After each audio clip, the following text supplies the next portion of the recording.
Every game's a blockbuster.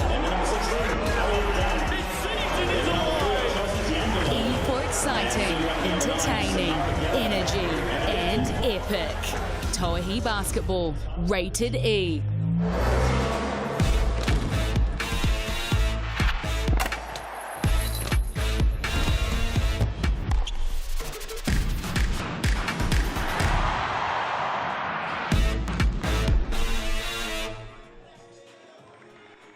Well, kia ora to you. Welcome here to Dunedin and welcome to Sky Broadband Rapid League action. Men's basketball for 2024.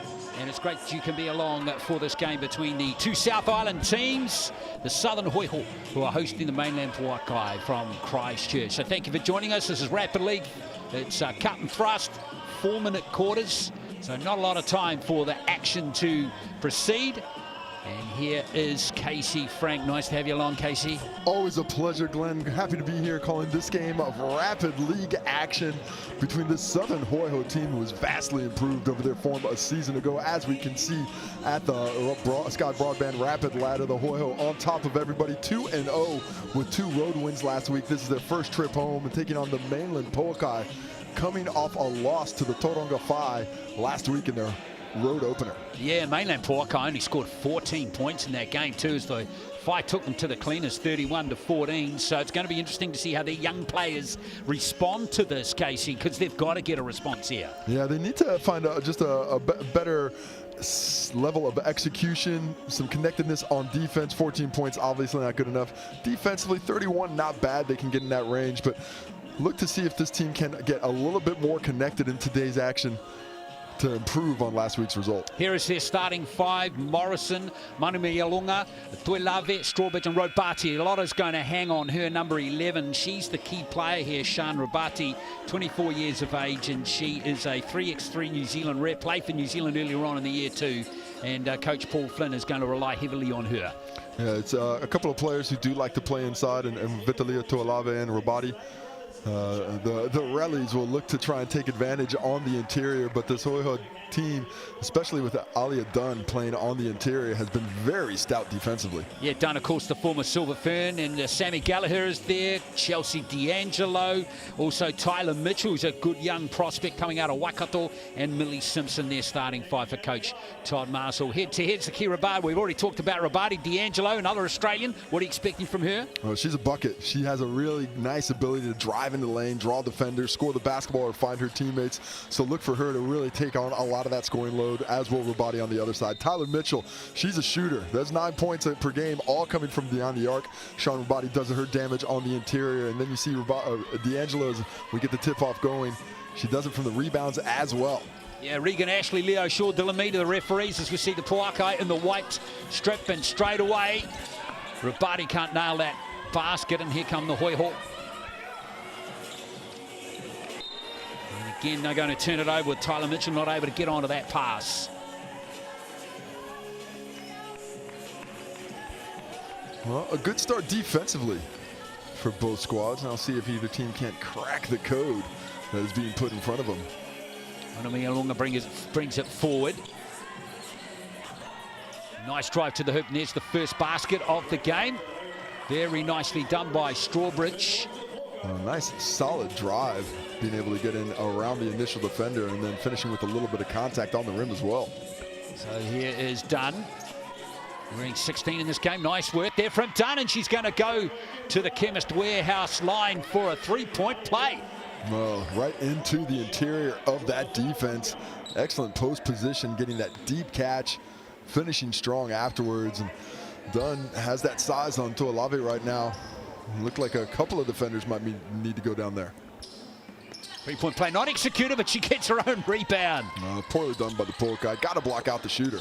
Exactly. Dunn looked rather casual in getting that one. 3-pointer is good. D'Angelo letting it fly and dropping it down. Lines that one up from the top. Nice ball movement, but too late for the defender to get that hand up. D'Angelo with 9 points last, though, and averaging 9 points per game across the first 2 games. So Strawbridge goes to work again. Nice little mid-range jumper there. A really nice set of skill on that one. I like the way she got into the teeth of the defense and showed off that nice soft touch. D'Angelo it is. Here is Gallagher. Three-point attempt coming in again, this time from Simpson. And it's an offensive rebound taken by Dunn again. D'Angelo misses that jump shot at the end, and now the Pouākai trying to get things as we see some tough defense by Simpson getting put back on that tailbone. Yeah, Simpson down. Willie Simpson, 3 points per game so far in the Rapid League, 4 rebounds per game too. Nice start by both teams. Yeah, good job offensively. Tessa Morrison now with the basketball. This is a much better executing side for the Pouākai than we saw a week ago in the Rapid League. Yeah, here is Stuart Morrison again, and it's been turned over by her.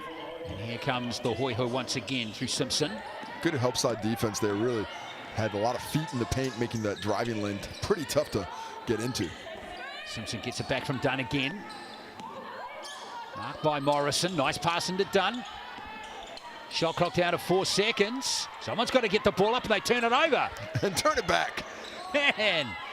Who wants it? Hot potato. Sean Rabati initiating the break this time around. Let's see what Rabati can do. Nice quick shot. And doesn't get the roll off the rim, and Simpson's got it. Really like that pass. Unfortunately, Strawbridge couldn't get that finish on that quick interior release. Oh, D'Angelo goes baseline. They left it wide open, and in the end, there's a foul. Yes, it's going to go against. In fact, Maishima stood on the baseline there. Yeah, not sure exactly what that call was, but either way, the Pouākai bringing the ball back. So here comes the Pouākai again. Down by 1. Strawbridge has all 4 points. Rabati's going to get to work sooner rather than later. And there you go. Oh, love the action out of that on ball. Both defenders stay up high on the ball handler, and that lets Rabati get underneath the defense. And on that catch, the rotation was pretty good, but the swiftness of foot puts the ball on the floor, keeps control of it, gets the hoop, gets the harm, and a chance at the Chemist Warehouse stripe for the old-fashioned three-point play. Exactly, and Rabati was 6 points last week against the Fight. She got 6 of the 14 that the Pouākai scored, and there's 3 off the bat. So Pouākai up by 2. As we come close now to the minute mark remaining in this first quarter. Gallagher over to D'Angelo again. Got that early three-pointer. D'Angelo got that lovely jump shot, but just overcooked that a touch. And here come the Pouākai again. A chance for them to move ahead again. Whoops, turned over mid-court. And that's touched by Pouākai plus. It's going to be Hoihoi ball. Touched by Morrison.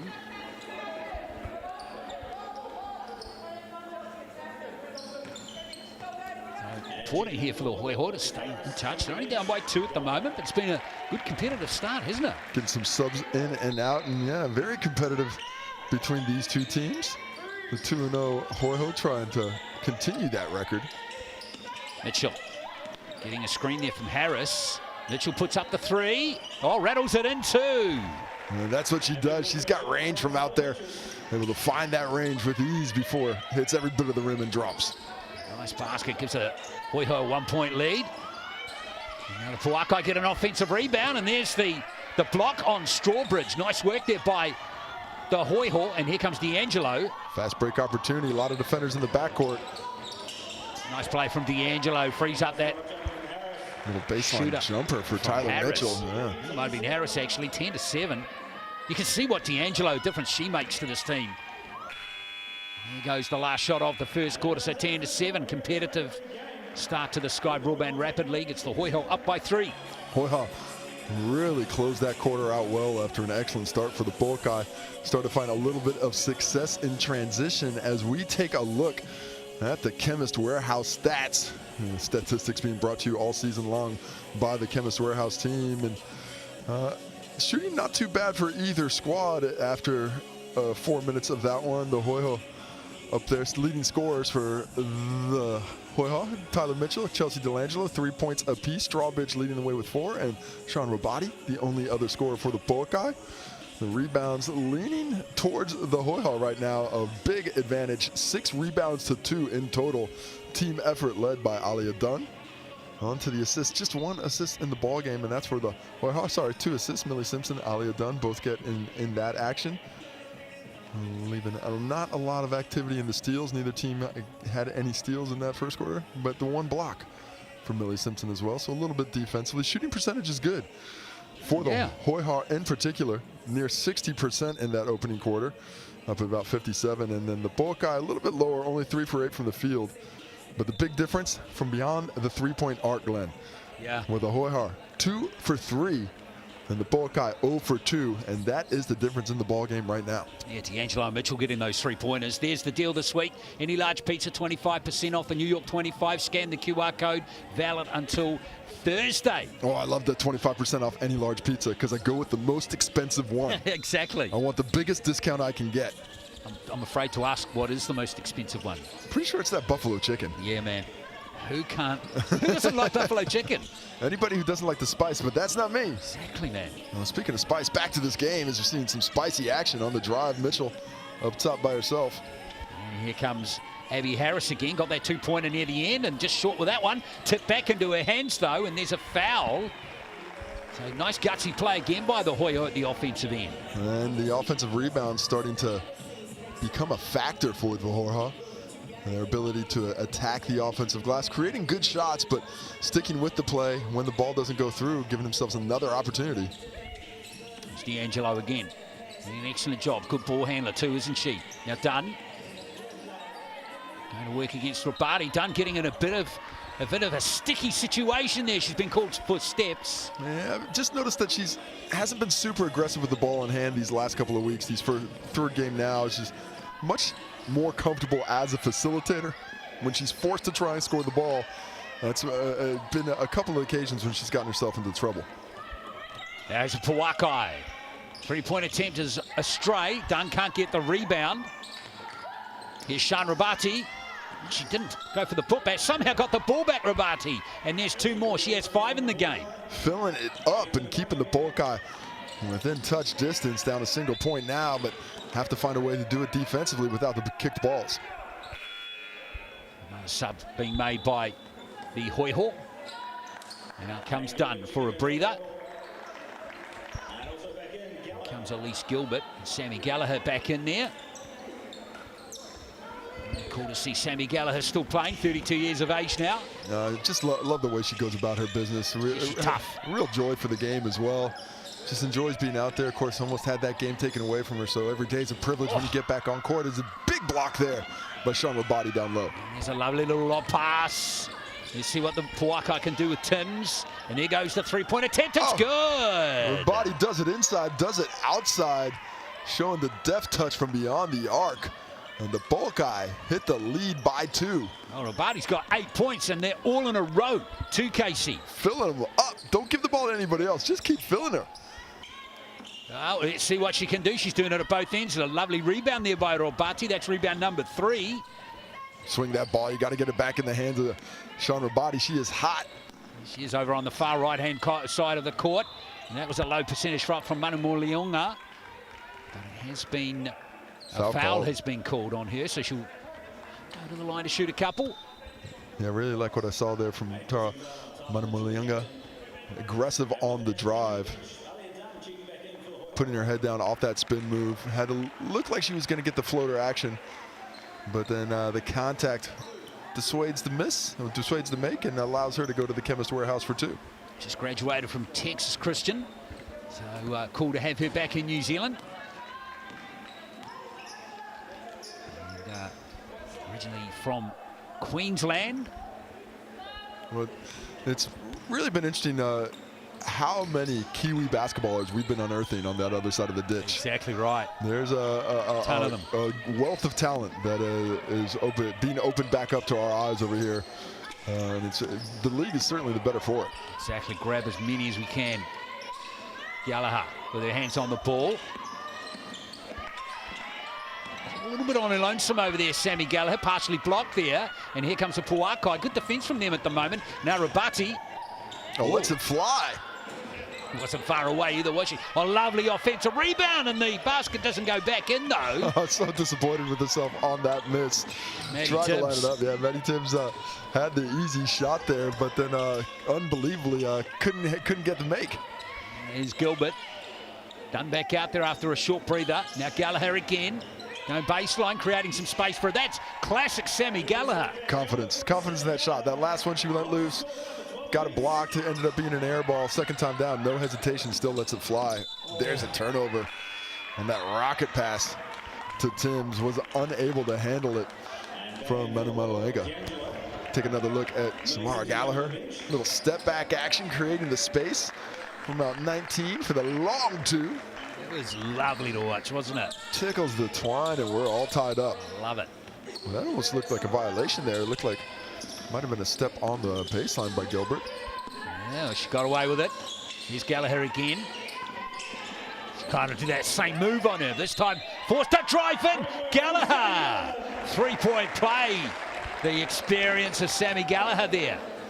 To the 4. Well, you talked about Wabadi with the consecutive buckets, 8 in a row. Well, here we see Gallagher up to 4 straight. Chance to make it 5. As she's gotten the Hoihoi back in front with a 2-point lead, sorry, 3-point lead now. Yeah, it equals the biggest lead of the game. That free throw from the Chemist Warehouse line. Good quarter coming in here from the Hoihoi. Really competitive game, this one. Small booming again, though. Pouākai, Tui Lavi. And here goes the 3-pointer from Manu Maluega. Not going to drop. Weak side rebound by Strawbridge is good, though. Nice spin move by Morrison.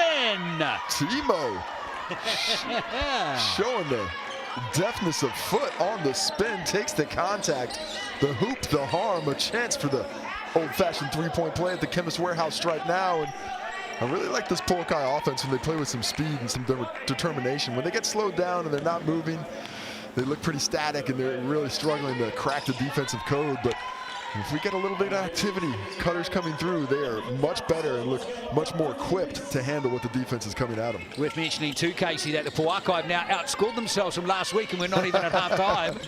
Here's Gallagher. No, that's what a week of practice will do to you. Exactly. Gilbert now for the Hoihoi. Gallagher again, hovering around on that left-hand side. They're watching you like a hawk now, though, aren't they? D'Angelo. And there is a foul. Too many arms in the way there from Tara Manu Maluega. I thought that was pretty decent defense. Just unfortunately got her hand caught in the cookie jar. Prior to the whistle being blown, she moved her body well, got in front of the drive. Looked like she was going to make it difficult for D'Angelo. And is that a shooting foul? Interesting.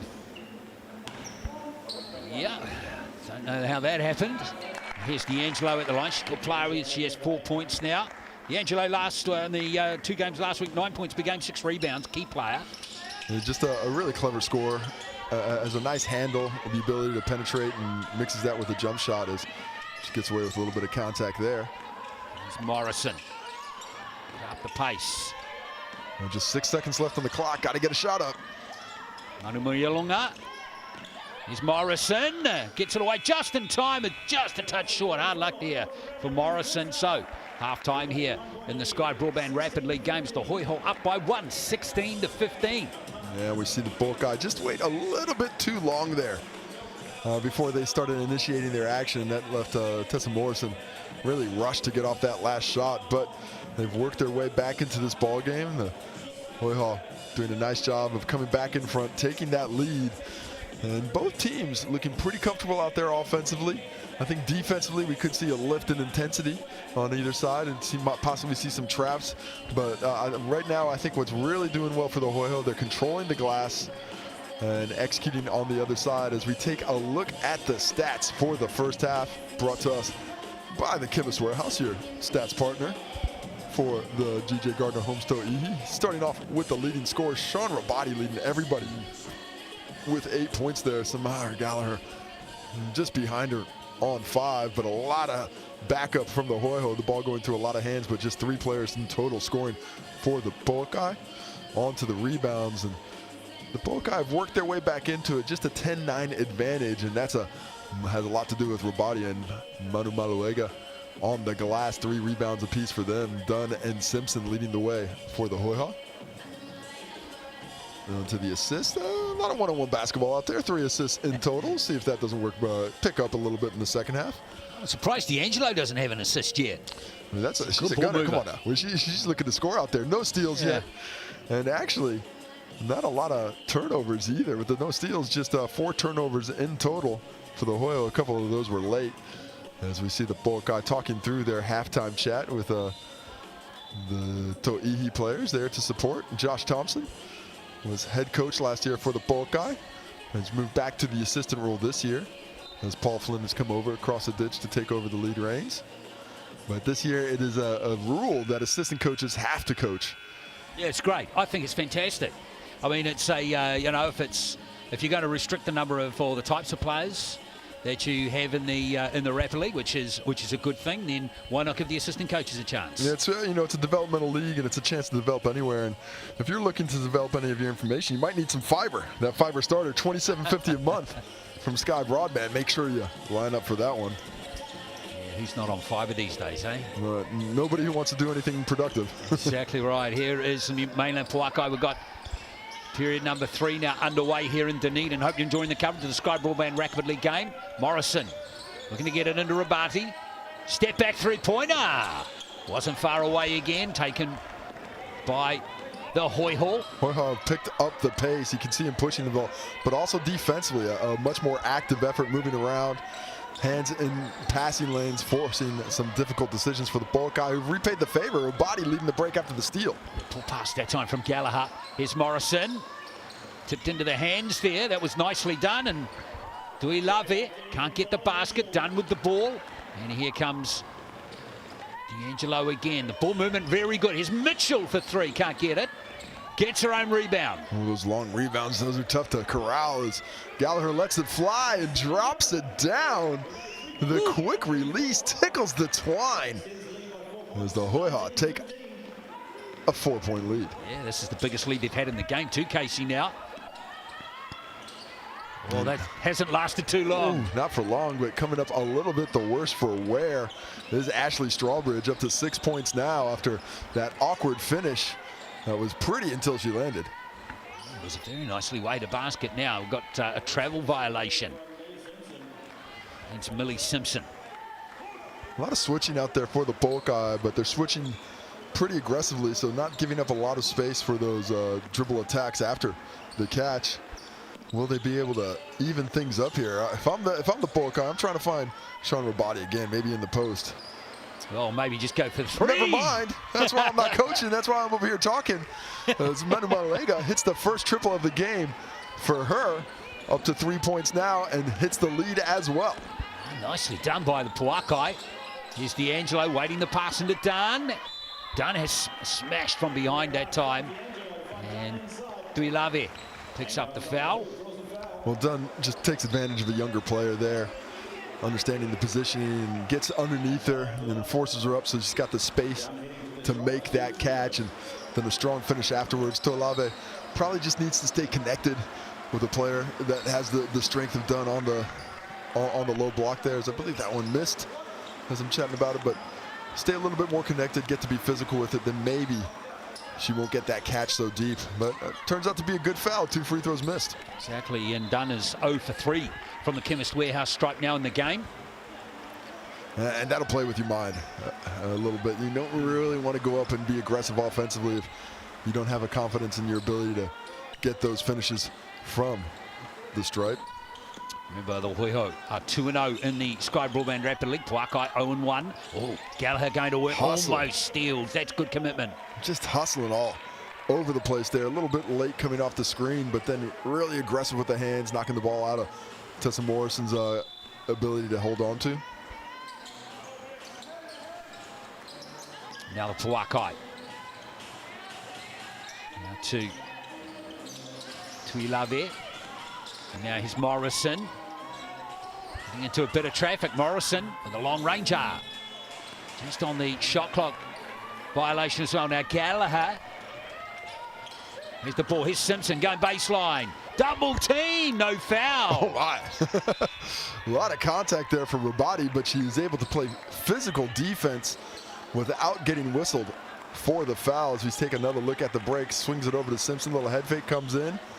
And Rabati does a decent job of staying straight up and down. Didn't look like the arms that came down actually made some contact, so I think a good no call. Well, nice pass into Dunn, who's fouled again. Well, good creation there by D'Angelo. Did not have a lot of space on the baseline to really get in there. but is able to eventually get that paint penetration done, does the right thing. She's on the weak side, goes to the dunker spot, gets the catch, but is unable to get that finish. And now back to the place where maybe she doesn't want to spend a lot of time at the Chemist Warehouse stripe. She gets that one. So there's the first one for Dunn, 1 from 4 in the game. Doesn't get the roll for the second. So 20 all, tied ball game. 1:18 left in period number 3. Nice competitive Sky Broadband Rapid League game for you on your Saturday night. And we've got an off the ball foul there, have we? Yeah, holding foul there on, I think it was Gallagher.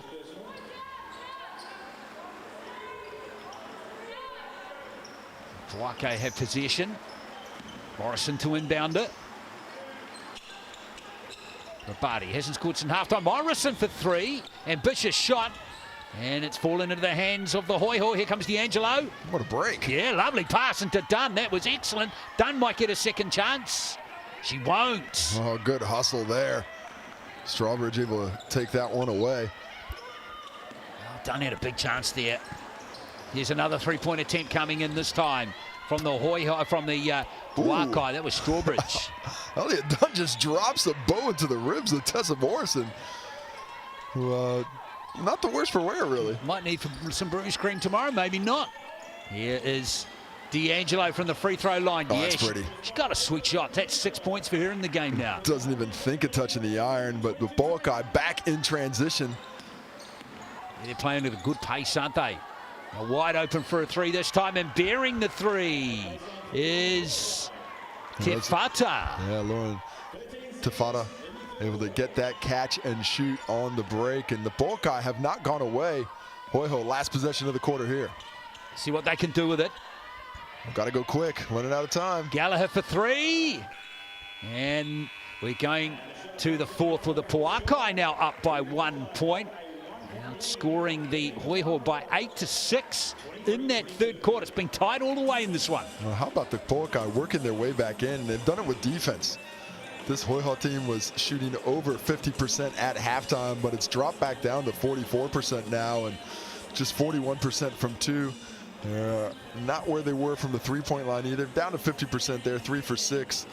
Pouākai getting those shots up from deep. 11 three-pointers attempted, but they've only been able to make 3 of them. And the rebound starting to lean towards the Hoihoi once again, with a rebound count of 17-13. All those stats thanks to the official stats partner of Tauihi, the Chemist Warehouse. Don't forget too, at 7:30 we've got the Tauihi Basketball Aotearoa game between these two teams. I met 3 times last year, and they split the games. Mainland Pouākai had 1 win, and the Hoihoi had 2. So it's going to be interesting to see what happens in game number 1 between these two coming up at 7:30. So stick around for that one here on Sky Sport. With the Hoihoi and the Mainland Pouākai trying to get their first wins of 2024. One of them will succeed in that goal today. And the other's going to be pulling up the rear. Exactly. And the outside looking in of the 4-team finals race. 27.50. Oh, that's a cheap, good deal. man. That's fantastic. That's a pretty good deal. Switch and save. Call that number and see what kind of savings you can't get from Sky Broadband, the fastest fiber in town, sponsoring the fastest league in basketball in Aotearoa. Well, we've only got 1 quarter left. Let's see what the Hoihoi can do here. Down by 1 as we start quarter number 4. Nice Chelsea crossover. D'Angelo. Beautiful ball again. What happened there? Dunn's been called for an offensive foul, it looks like. Got to say, I did not see that on the initial watch, but we're going the other direction regardless. Well, let's see what happens to the Pouākai here. Can they capitalize on that opportunity? Rabati. And she's been called for traveling. Steps on steps. Sean Rabati disagrees somewhat. He's not happy. Hasn't scored since half-time, by the way, Sean Rabati. Hasn't really had a lot of opportunity. Not really feeding that ball to her in places where she can be successful. It's got a little bit perimeter focused, but it's gotten them to the lead, and now a careless turnover by the Hoihoi. As Tyler Mitchell was thinking, I'm going to curl to the cup, and Instead, the pass went as though she was popping out.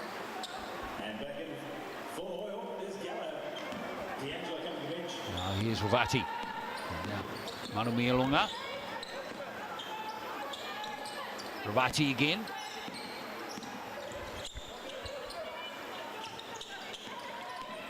Yeah, the lane opened up big time. Oh, she missed it.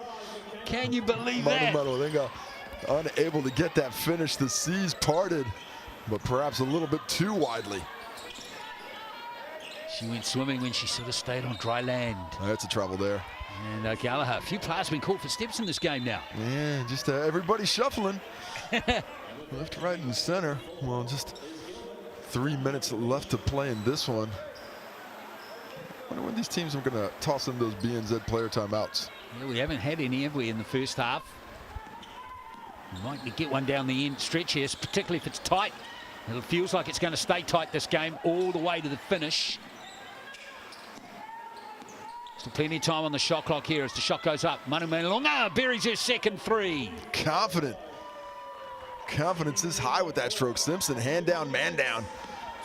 And does not respect that jump shooting ability, and now the Hoihoi have a 4-point deficit and need to find a way to get much more efficient on offense. Backdoor cuts will do it. Here's Gallagher. Gallagher.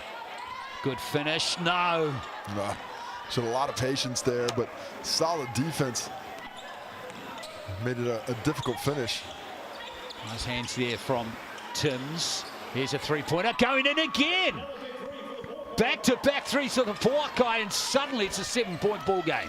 Just like that, the Pouākai look like they're going to get on the board. All about defense now. Just need to play a solid defense with those hands from fouling. Don't want to send the Hoihoi to the strike. Maddie Timms with that three-pointer that time. And suddenly Tuilavi's the only player who hasn't scored. Look at that. And this is a gimme 2 points. Yeah, the second time around, she takes it all by herself.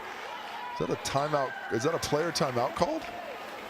Not sure exactly what happened, but here we see Manu Mialonga with the fast break after the steal. Strips the ball, goes the other way.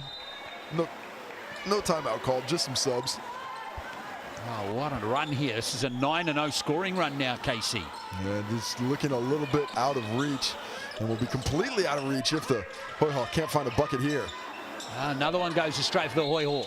And a little foul. That's a bit of frustration, I think, being vented there by Simpson. Yeah, she had a nice look at the basket. Unfortunately, couldn't get the finish off the glass. And that will just about wrap things up for this Pouākai squad. Actually, it's an 11-0 run by the Pouākai. And Manu Mialonga with 6 points, Strawbridge 6, Rabati with 11 now. She was the one who started with that with her second three-pointer. Now Morrison. Ball rotation is good. Shot wasn't so. Now here's the Hoihoi. They basically can't let the Pouākai score again, and they need to nail everything. That's the first trip. And that still might not be enough. But they got to do it quickly. Yeah. Can't have these 20-second possessions. Got to be on the rim, getting the ball inside, and almost did it that first time around. Gilbert can't get the finish. No, she can't, and here comes Manu Mialonga again. And now the Pouākai need to understand the situation, slow things down, use all the shot clock. Manage the game now. Or just right back to the cup for the end one. Well, the penetrating lanes off those on balls up top have really been opening up for Manu Mialonga. And you see it once again done in no man's land there. Doesn't show, it starts getting back to who she was defending, and that opened up the drive. Nice little hesitation, freeze there by Manu Mialonga before she gets into the paint, and has really picked up her accuracy after missing that first bunny. Can't get the three-point play from the Kimiswea strike, but she has really contributed strongly as we see the BNZ player timeout called by Dunn. Manu Mialonga has 10 points in the game now. Most of them, if not all of them, coming in the second half. Yeah, I think it was a full second half, and here we have the BNZ player timeout. And this is your chance to get a ticket to the big game. Scan that QR code for your chance to win one of thousands of tickets. If you've got a community group who wants to come through, sign up, see if you're eligible. You'll be contacted. Just got to scan that QR code, fill out the sheet, and you could get your group to a basketball game near you. Yeah, thanks to BNZ. And I hear through the grapevine too that tickets are going super fast. Yeah, if you're interested, you better get in there quickly. This is the hottest ticket in town, but maybe nowhere hotter than Tokomanawa for tomorrow, Jordan Horston's debut. Yeah, looking forward to that game against the Kahu as well, who are 2-0 and at the top of the table. It's going to be a really good matchup. Championship rematch going to be great as we see, is that a kick ball called? Was that a foul? Yeah, foul actually is whistled. First foul of the quarter on the Pouākai. Yeah, look, there was a newspaper story today, wasn't there, in the newspaper story online. These days, isn't it, rather than a newspaper story. But anyway, they say... Some people pick up the newspaper, you never know. Jordan, they reckon, is the most significant signing to a New Zealand basketball team ever. I mean, if an active NBA player was coming over to the NBL, people would be pretty impressed. You wouldn't stop seeing it. We see the jump shot. Is that Tyler Mitchell? That was a three-pointer anyway. From deep off the glass. I think she called it. 8-point game. Yeah, amazing to have her out here playing for the Tokomanawa Queens. We'll see her in action tomorrow as we see Morrison get her own rebound. Happy to take up the time or maybe put up another jump shot. Can't nail it. Offensive rebound taken by Tuilave. Now the Pouākai just seconds away from nailing the swing. Tefata. Here goes the shot from Timms. Can't nail it. And with half a second left. Well, it's going to stay Pouākai ball on the baseline. Oh. Good hustle to get one last whistle. And, of course, every bucket counts. In Rapid League and Tauihi, every bucket goes towards your point percentage. And they're going to have 2 free throws here with 0.5 left, which will certainly help that percentage for a Pouākai team that's about to pick up their first win of the Rapid League season. Yeah, the Hoihoi have only scored 3 points in this last quarter. Really gone icy cold. Yeah, that's not going to get it done. The defensive efforts of the Pouākai have been rewarded. Timo unable to hit either, but that'll be the game. Yeah, wonderful win for the Pouākai after losing last week, getting thumped by the FIBA by 17 points. They are on the board in the Sky Broadband Rapid League for 2024, and in doing so have ended the Hoihoi and their unbeaten record. Really good win for the Pouākai. They win this game by 33 points to 25. Well, what a second half for the Pouākai, outscoring the Hoihoi 18-9 to finish things off, led by Sean Rabadi and Tara Manumalenga. 11 and 10 points respectively. Looking at the rebounds, Dunn and Simpson for the Hoihoi, Rabadi and Timms for the Pouākai leading the way. On to the assists. Saw a few more in the second half. Sean Rabadi doing it all. Lead every single stat. Why don't you? Millie Simpson joins her on the 2 assist mark. In the block game. Sean Rabadi again. Every single stat and it steals as well. She is a stat stuffer.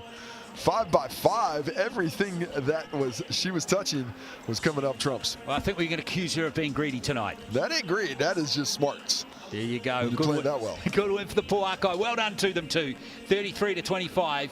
And reminding you that in a wee while, about 20-odd minutes, we have the Tauihi Basketball Aotearoa game between the 2 teams. The first time these 2 teams have met this season. So stand by for that. In the meantime, enjoy highlights of a game between these 2 teams last year. We'll see you at 7:30.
And ladies and gentlemen, don't forget to grab your Southern Hoihoi merchandise in the reception area. And don't forget to food and drinks are available upstairs behind the west stand.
And gentlemen, thank you for coming on this evening.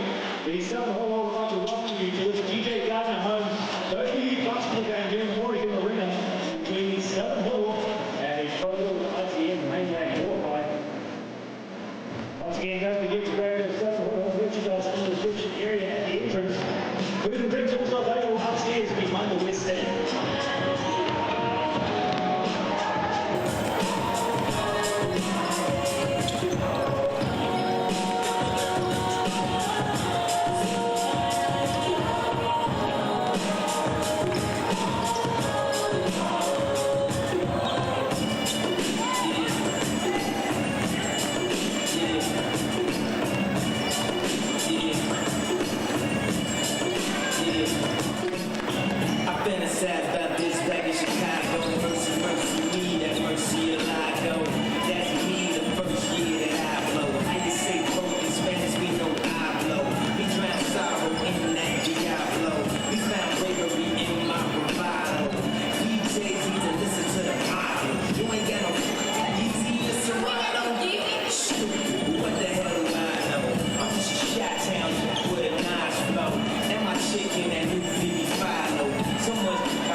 The movement has both teams to the benches for the reading of tonight's lineups.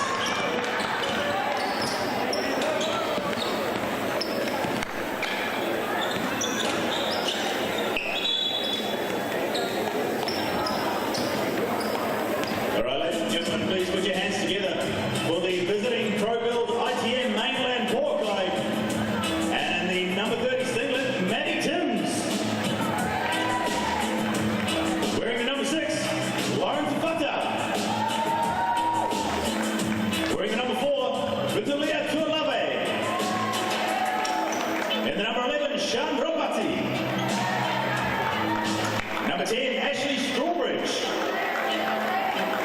Number 1, Tessa Morrison. Number 2, Tara Manamalioga. Number 5, Hayley Ronell. Number 13, Ezra McGoldrick. And the number 22, Cassandra Brown. In the 0, Mackenzie Forbes. And the captain wearing number 3, Michaela Carr. And time now for your home team, the Southern Whittle. And put your hands together for number 28, Elise Gilbert. Number 14, Abby Harris. Number 6, Millie Simpson. Number 16, Alia Dunn. Number 7, Tyler Mitchell. Number 4, Chelsea D'Angelo. Number 9, and your captain, Samara Gallagher. And into your starting 5, number 24, Zoe Richards. Number 3, welcome back, Elise Hurst. Number 22, Paige Bradley. Number 15, Samantha Bowman. And in the number 23, Natalie Chow.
Basketball is a movie, and every game is a blockbuster. This season is alive. E for exciting, entertaining, energy, and epic. Tauihi Basketball, rated E. Help me up, never let it fall. Help me roar like an animal. Back to the road. Watch out, 'cause I'm in my zone.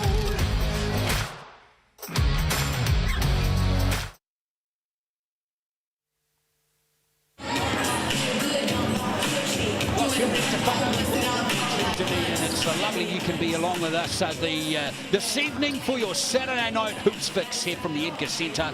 And we've got a great matchup tonight here in the Tauihi Basketball Aotearoa League. It's the South Island derby between the Southern Hoihoi, the home team, and the Christchurch-based Mainland Pouākai. Thank you for joining us as we welcome you to round 2 of the Tauihi Basketball League for 2024. The Hoihoi coming into this with an 0-2 record, and the Pouākai with an 0-1 record. Who gets the win? Mix and Pick.com poll. There it is. The Hoihoi comfortably favoured over the Christchurch-based team. Remember, sells pizzas to be won on every single game this season. You're surprised by that, Stacey? Casey, good evening. Well, you're just you're used to talking to the real greats of rugby league. I am. But no, I'm looking not forward to the league season. Never surprised that there's a pizza coming through. Sal's been a great supporter of the game in no better way. But 71% of the fans right now think the Hoihoi are going to come through with the victory over the Pouākai. Remember, both teams winless right now, and at the bottom of the ladder as we take a look at the Tauihi ladder, 0-2 for the Hoihoi, 0-1 for the Pouākai. Yeah, and Kahu setting the standard, the defending champions. Good win over the Whai last night here to begin round 2. Tight game for a little while there. Tukumana with Queens in action coming up a little bit later on this weekend. But at the moment, the Kahu standing on top of the league. But who will be on the bottom after this game? The loser of the game will be. Let's check out that draw. And what a game we've got coming up for Porirua tomorrow afternoon, with the Queens hosting the Kahu. And then the Queens back in action on Friday, so nice little double header with them.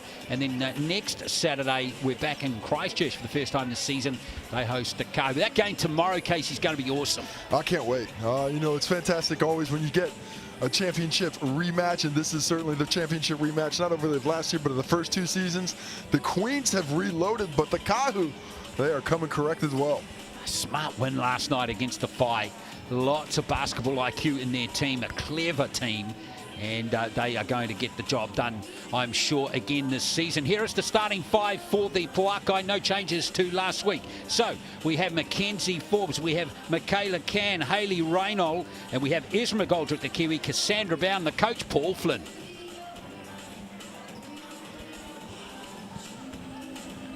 Pouākai got off to a slow start last week in Tauranga. Did you address that with your team during the week?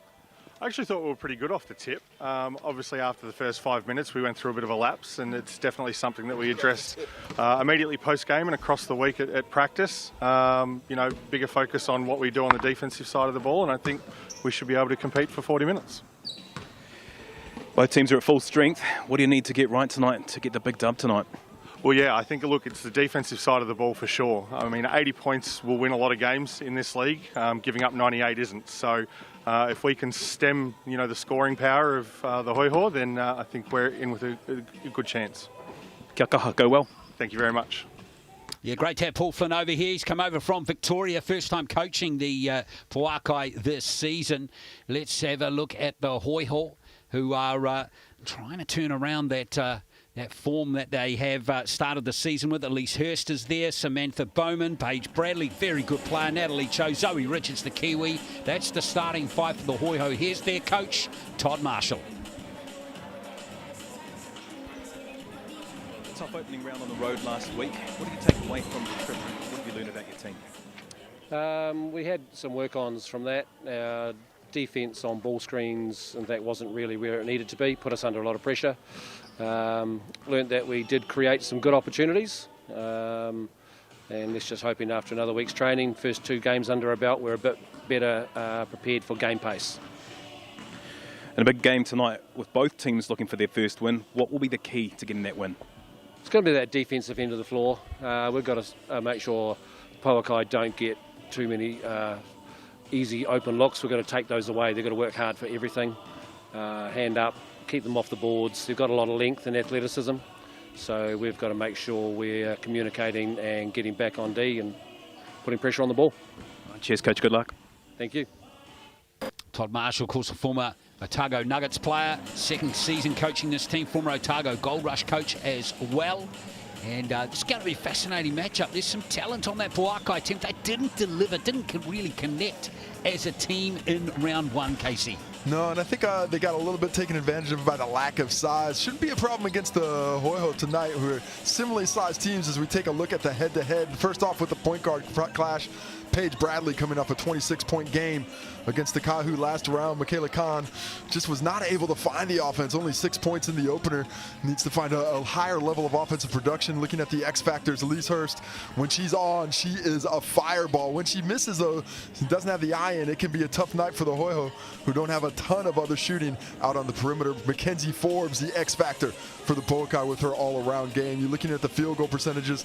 The Hoihoi not where you want to be at 35% overall. The Pouākai actually didn't have bad offense against the Phi the first round out, but neither team was able to hit water if they fell out of a boat when they were shooting from deep. 23% and 22%. The team that improves on that statistical category today, I think, will have the advantage and will get their way to the winner's circle. Yeah, interesting lineups that these two teams have. Can and Forbes, interesting players to have put on the head-to-head this evening. Can with 13 assists last week. That was an amazing number. And Forbes, she gives me the impression, after watching her play in round one, that she's going to get hot at some stage, Casey. She seems to be a pure shooter. Yeah, I mean, a lot of talent for these imports that are coming over, and you have so much to adjust your game to when you do join a new league. You have to see how they're going to be officiated. You want to see the style of play, not just of your teammates, but the opposition. Are teams up and in? Is everybody free-flowing? And first week, second week, you start to get settled. By that third week is when you really start to see the best of the import quality come out once they get used to all the ins and outs of what they're learning. Mixandpick.com. Everybody at home, though, they are convinced this is a Hoihoi win. 72% of the fans. That is as close to a blowout as you see. Does not get much higher percentages than that. Yeah, I'm not sure about that. Not sure about that. I reckon we saw the Pouākai far from their best. I reckon they got a lot more in them. Yeah, I think we would expect to see an improved hit out from this squad today. A bit more familiar with one another. But it's all going to come down to that defensive end. Are they going to be able to slow down a quick shooting, a fast-moving Hoihoi team as they tip things off in their home opener today? That's right. And Pouākai, the other issue, they started very slowly last week. They're chasing the game pretty much from tip-off, as Paul Flynn indicated. And even though the numbers ended up being okay for Forbes and Cassandra Brown, the Canadian, and even Hayley Rynell, they were all a bit slow to get started in that game. Yeah, especially against that Phi team. That'll get you behind the 8 ball. They've got a lot of offensive firepower, but this Hoihoi team, not that different. I really like the way Nat Cho shoots the basketball. She can do a lot of things. Bowman, an inside-outside force, and with the shooting that you have from Elise Hurst, if Paige Bradley can find her way to the similar level of shooting she had a week ago, this Hoihoi team can really lift up the offensive firepower and make it difficult for the Pouākai to try and steal a road win. Well, here we go. It's the first of the South Island derbies for 2024. Last year, these teams met 3 times. Hoihoi got 2 wins, and one of them by 1 point. And the Mainland Pouākai got 1 win by a big blowout score. So will be fascinating to see if we get something similar here in 2024. We're underway. Pouākai in the red, and they've got the ball, and it's Can with her hands on the ball. I want to see who the Pouākai are trying to get to offensively to start things off, and right to Ezra McGoldrick, who gets that first catch off the on ball. Really nice action, beautiful look pass, threw it to where she was going to be, not where she was, and McGoldrick able to get the finish after a deft move inside. Wonderful player, McGoldrick, isn't she? 19 points against the Fight, 60% last week. She's looking like she's making a big lift in her capabilities this season, a lot more aggressive offensively. Here's Richards, who shapes as a key player for the Hoihoi. Speaking of aggressive offensively, Zoe Richards comes right in. That's going to be a delay of game, what we saw there on Samantha Bowman, saying they got that ball out of the hands when his, but a replay of Zoe Richards to the left, coming down, finishing with the left as well. Really nice attack of McGoldrick off the dribble to create that scoring opportunity. Nice to see Kiwi on Kiwi early there. Good stuff. Love it. Let's see what the Pouākai can do here. Here's Rynell, now Forbes. She's got to watch her. She's a good shooter. Drafted to the WNBA as well, as we see Rynell put up the shots away, and here come the Hoihoi with the ball. Bradley with their hands on the ball here. Paige Bradley, a fine player. Misses with her first shot. Rynell, comfortable rebound for her. I always like to see what Paige Bradley comes out with in terms of what her aggression is, and right into the jump shot. Normally she's trying to facilitate, but you can see she's thinking offense today as we see Forbes with the jump shot from up high. Now that's something we didn't see last week, her nailing baskets early. Well, if you're going to go into the screen and she's going to shoot like that, it's going to be a tough night for the Hoihoi. We'll have to lock in defensively a little bit tighter. Well, Forbes only got 25% three-points percentage last week. She'll be greatly improved on that. And there was a block by McGoldrick that time. Excellent help. Nice move by Bowman underneath. Shedded Forbes, but back the other way. The Pouākai on fire. Cassandra Brown nails that one. Well, vastly different offensive start today for the Pouākai. Can they keep this going? Hoihoi need an answer offensively. Oh, yeah, wonderful start for the Pouākai. A little foul. I think that was against Paige Bradley. I think that whistle is going to be on, is that Michaela Can, I believe. And Michaela Can gets whistled for that one, just a little too aggressive on the cut through. And now here is a three-pointer. That looks good off the hand too. That time Hurst could not get that one, and unfortunately McGoldrick couldn't hold on to the basketball. Yeah, watch Forbes and Brown for the Pouākai. They are pure shooters, and if they get hot, which they will at some point, they're going to get a couple of wins in this league, I'm sure. And Cho's got that range to deep.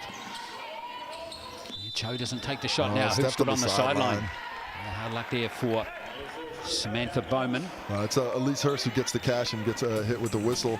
Just was on that baseline there, just didn't have the spacing. Was thinking jump shot, but when she put that foot on the ground to get the momentum, steps backward. All those young players out there, lean forward, work on the plyometrics. Goldrick over to Rynell. Can. Gonna work off McGoldrick there now, force for another three. Rebound Rynell, just couldn't quite grab it. Well, she had good position inside against Zoe Richards, but was unable to corral it. And good thing for the Hoihoi, because I don't know if this team's got the scoring power to be coming back from 10 down early. They need to go out there and now find some offensive attacks. Their only bucket was attacking the rim. Have not seen a lot of rim attacks since then. Hurst puts the foot down, and is fouled going for that by Rynell. She got an early foul trouble last week, Hayley Rynell. It finished the game strong with 13 rebounds and 10 points. And that early foul trouble is something that the Hoihoi want to inflict on her once again. Get some of those imports off the court and see if you can't take a crack at that second unit. Elise Hurst, I like her when she's aggressive on the rim, and I asked for that aggressiveness and she shows it right away. Doesn't settle for the jump shot. Gets herself to the Chemist Warehouse stripe for two, and that's the opportunity to get her eye in as a shooter. Nothing like being a shooter and getting to the stripe early. Just getting a sense for the ball in your hand and seeing it go through the net. And those positive affirmations can be good things. She's a heavy scorer when she wants to be too, Elise Hurst. Here's Rynell. By Richards up high. Bradley almost getting in there, stealing the ball off her point guard rival Can. There's another three-point attempt that time. It doesn't fall, and here's Hurst with the rebound. Oh, little sneaky hand by McGoldrick. Doesn't like the call. Looked like she got some arm there. She's thinking it's all ball, but when you get that smack from behind, it's difficult to get completely cleanly. I like the action the Pouākai ran. Had that drag screen on the baseline. Nice open shot for Brown. McCann delivers it nicely, just couldn't hit that one. Richards. Cho. Marked by McGoldrick this time. Now back to Bradley. Shot clock down to single numbers. It's the screen from Richards, but rolled out of it quite nicely. He helped with Forbes' help, and there is Hurst. There's that jump shot for Elise Hurst. A really nice pass from Bradley with the skip pass. Cho was open next to her, but she made that extra look in the corner to create that opportunity for Hurst to deliver. Forbes over to Rynell. Nice play into McGoldrick, and there's the foul from Richards. Well, good help by Zoe Richards, just a little bit too late, and better execution this time by the Pouākai with that penetrating pass onto the post. And here we take another look at the skip pass. Paige Bradley to Elise Hurst with that quick release. She gets those, got those free throws in, got a three-pointer now. I'd expect Hurst to be up there around 20 points tonight after this start. Yeah, they just as you said, they don't want to concede that 10-point lead. They've come roaring back, haven't they? Yeah, found a little momentum. It was good to see because the Pouākai were looking very strong, very confident. Ezra McGoldrick trying to rebuild that lead here. A nice couple of free throws from the Chemist Warehouse line there for McGoldrick. She's got on the scoreboard early. She has 4 points. Lead back out to 3. Was as high as 6 a moment ago. Here's Bradley. Mid-range jumper can't fall, it will fall. Soft touch gets the shooter's roll every bit of the iron. 2 points anyway. Right now. Back to McGoldrick for 3. Oh, nice gang rebound there. Everybody boxing out. Love the offense. Really nice look, just couldn't hit it. Team in red had no chance as we see Richards. Oh, little sneaky play by McGoldrick again. The quick Works hands. a treat this time. The quick hands, no whistle that time around. Nice pass there. Gets the hand on it, does Natalie Cho. That was timely from Cho. Quick fast break there. The Pouākai very aggressive in their transition attacks right now. Kayla Can to inbounder. And now Forbes for three. Can's got the rebound. Pouākai aggressive from deep right now. They're not hesitating offensively. You can see the confidence has not ebbed off on that side of the ball. Brown looking for Rynell in the paint. Cho almost steals it. 4 on the shot clock. Here's Can for three. Can't nail it. And Richards gets another rebound. She's had a strong start to the game, Zoe Richards. Kayla Can's been struggling to open this season up from deep. But it's a good look. You want to take that one. Cross court pass over to Hurst. Brown has got the just a disruption enough. Yeah, nice job by Forbes there to get a hand on and keep Hurst from catching it. But I did not like the offensive decision there from Bowman. She turns, she faces. She's looking to pass the whole time. Never really got into a threat position, getting that triple threat to make herself look like a driver. That allowed the defense to get in the passing lane by Forbes there and forced the turnover. Forbes over to McGoldrick, goes baseline. Trying to work on Gallagher, who's checked into the game now. There goes to three from Rynell, not going to drop. Cassandra Brown can't pick up the rebound. Cho has it. Pouākai need to get a little bit more aggressive on the offensive glass. I think there's some opportunities being missed there right now. Yeah, mind you, the look at the quick Bradley. step. Look at the quick step. Just a little hezzy. McCann was really concerned about the screen, jumped to it a little bit, and that explosive drive by Paige Bradley for two. Oh, Can frees up Rynell. She possibly should have got that one as we see Cho looking to up the pace again, and not much body contact there on, I think that was Cassandra Brown. Rynell's disappointed in that miss. It was a decent little look, but he might want to see a better attack as we take another look at this little hezzy. There's that little freeze, that little jab go. Looked like it was a fake, and then it turned out into being a nice move. You can you see moves like that, and you see the work that these players do in the gym. That is just a testament to the 10,000 hours theory. Yeah, it really is. Paige Bradley, perfect exponent of that. Oh, almost gives away the ball there. Gallagher picks up the dregs. Paige Bradley's got to hit that. She does. Too much time. Nice penetration. As the Hoihoi almost forced a turnover, but the penetration by Gallagher creates that opportunity for Bradley, who is offensively all over it today. 8 points already. Yeah, crazy game. 7, sorry. Yeah, here comes Bradley again. But on a lonesome this time. Cross-court pass is good. Chelsea D'Angelo's checked into the game now. Here's Cho working on Forbes, and Forbes picks up the foul. Forbes thought she was on top of the ball. She thought it was all ball, but there's a little hesitation from Cho that looked like she's going to go back to the left shoulder as we take another look at the Gallagher penetration. All 5 defenders in the paint, leaving Paige Bradley wide open from deep. Wonderful shot from Paige Bradley. 7 points as he touched on as Cho can't get the roll on the rim. The first from the Chemist Warehouse line. Cho, the former UCLA Bruin. It was a nice moment last week when I saw her reunite with her teammate Amari Thomas. Well, that's cool, isn't it? And I saw each other for the first time since they had played together at UCLA. That's nice. Thomas had played well last night. She's tough, man. She is, I think, an overlooked superstar in this league. I really can't believe that she's bouncing between here and Finland. She looks like a EuroLeague player to me. Yeah, she's a fantastic player. Let's see what Brown can do with this play. Michaela Can switches it over to McGoldrick. A long ranger, they still don't really want to go take the ball inside, do they? They're settling for the jump shots right now. They need to get on the rim. Tyler Mitchell runs the lane. Here's Gallagher for three. And now the Hoihoi starting to heat up, and that's forced a timeout from Paul Flynn. Well, this is a 16-2 run for the Hoihoi. They were down 8-2. Looked like the Pouākai were going to really pull away. Timeout was called, and since then, they have turned on the Jets. They are coming out with some power. Bowman gets the catch inside, I believe, there, and kicks it out to Gallagher for the triple. 18 points to 10, and as I mentioned, 16 unanswered the Pouākai need to get aggressive, need to get some activity in the paint and on the rim. Well, what's the worry for them too is that Hoihoi, 3 players have already got 3-pointers, so multiple outside threats. And this, as we saw in the stats before the game, this is a team that was shooting under 23% in the first round of those first 2 games, and that is not the case right now. They are 3 for 4 from deep at 75% in this game. At some point, that's going to come back to the mean, but we're going to have to see better shooting from the Pouākai, just 2 for 10 at 20% for them. 20%, let's talk 25% though, Glenn. Well, yeah, if you're still worrying or kind of tossing up what you want for dinner time, man. It's always dinner time. That can't go wrong. New York 25 is the online code, or scan that QR code, and it's 25% off any large pizza. That's a whole quarter of it free. That's it. Maths, my specialty. All comes back to numbers, mate. Life. That's why I keep telling my daughter, everything comes back to numbers. That's why math's important. And I'm sure she rolls her eyes and said, thanks, Dad. She does. That's exactly what she does. Well, the numbers are not good for the Pouākai in the last little period as we see them try and stop this hot Hoihoi team from building on this lead right now. There's not a lot of depth of catch. They are not penetrating this three-point line much at all. Not much movement off the ball either, is there? Right now, can create something by herself, and she rolls one in. Well, just wills her way into that bucket.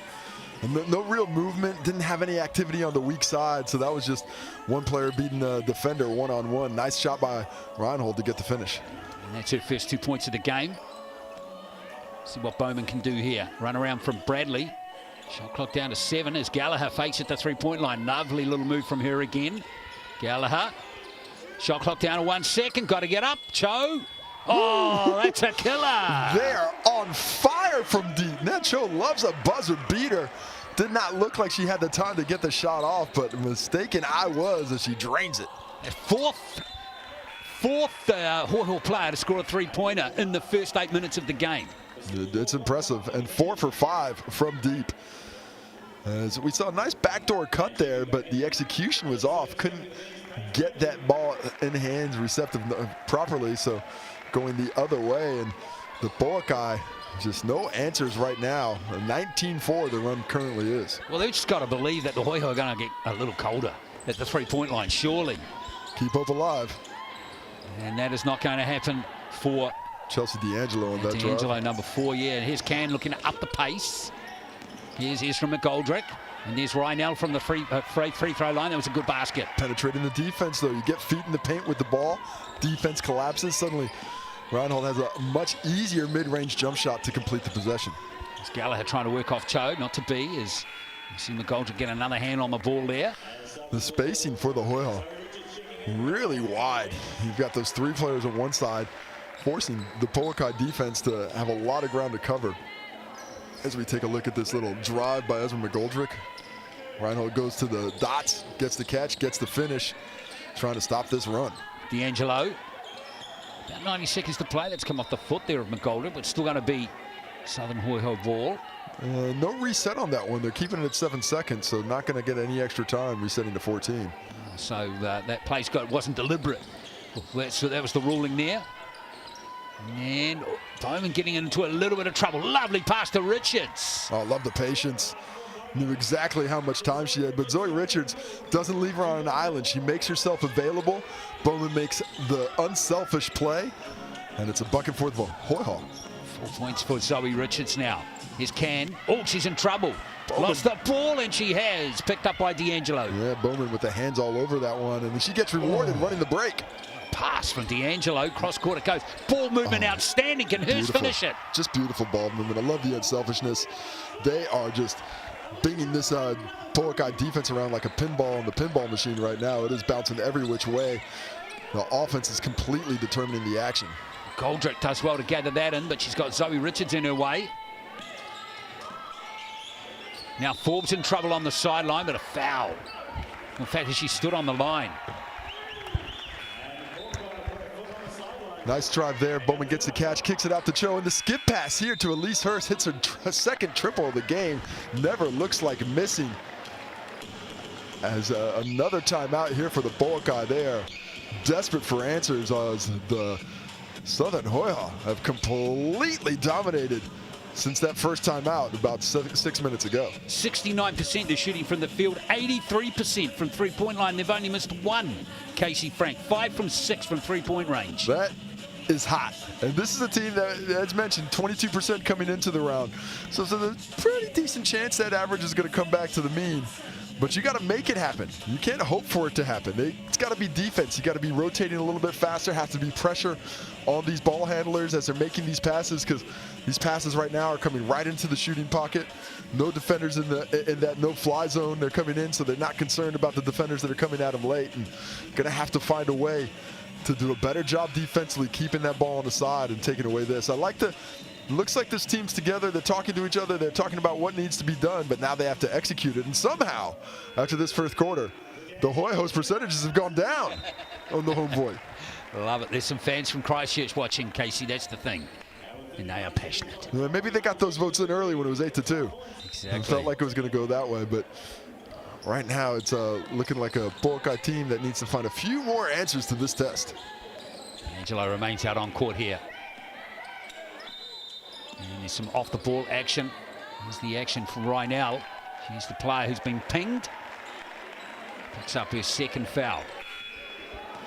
And that foul trouble can be an issue too, especially when it's sending the opposition straight to the Chemist Warehouse stripe. Zoe Richards has a chance now to add to this lead and double up the Pouākai here in the first quarter. Zoe Richards, 67%. She's shooting from the line. Chemist Warehouse stripe this season.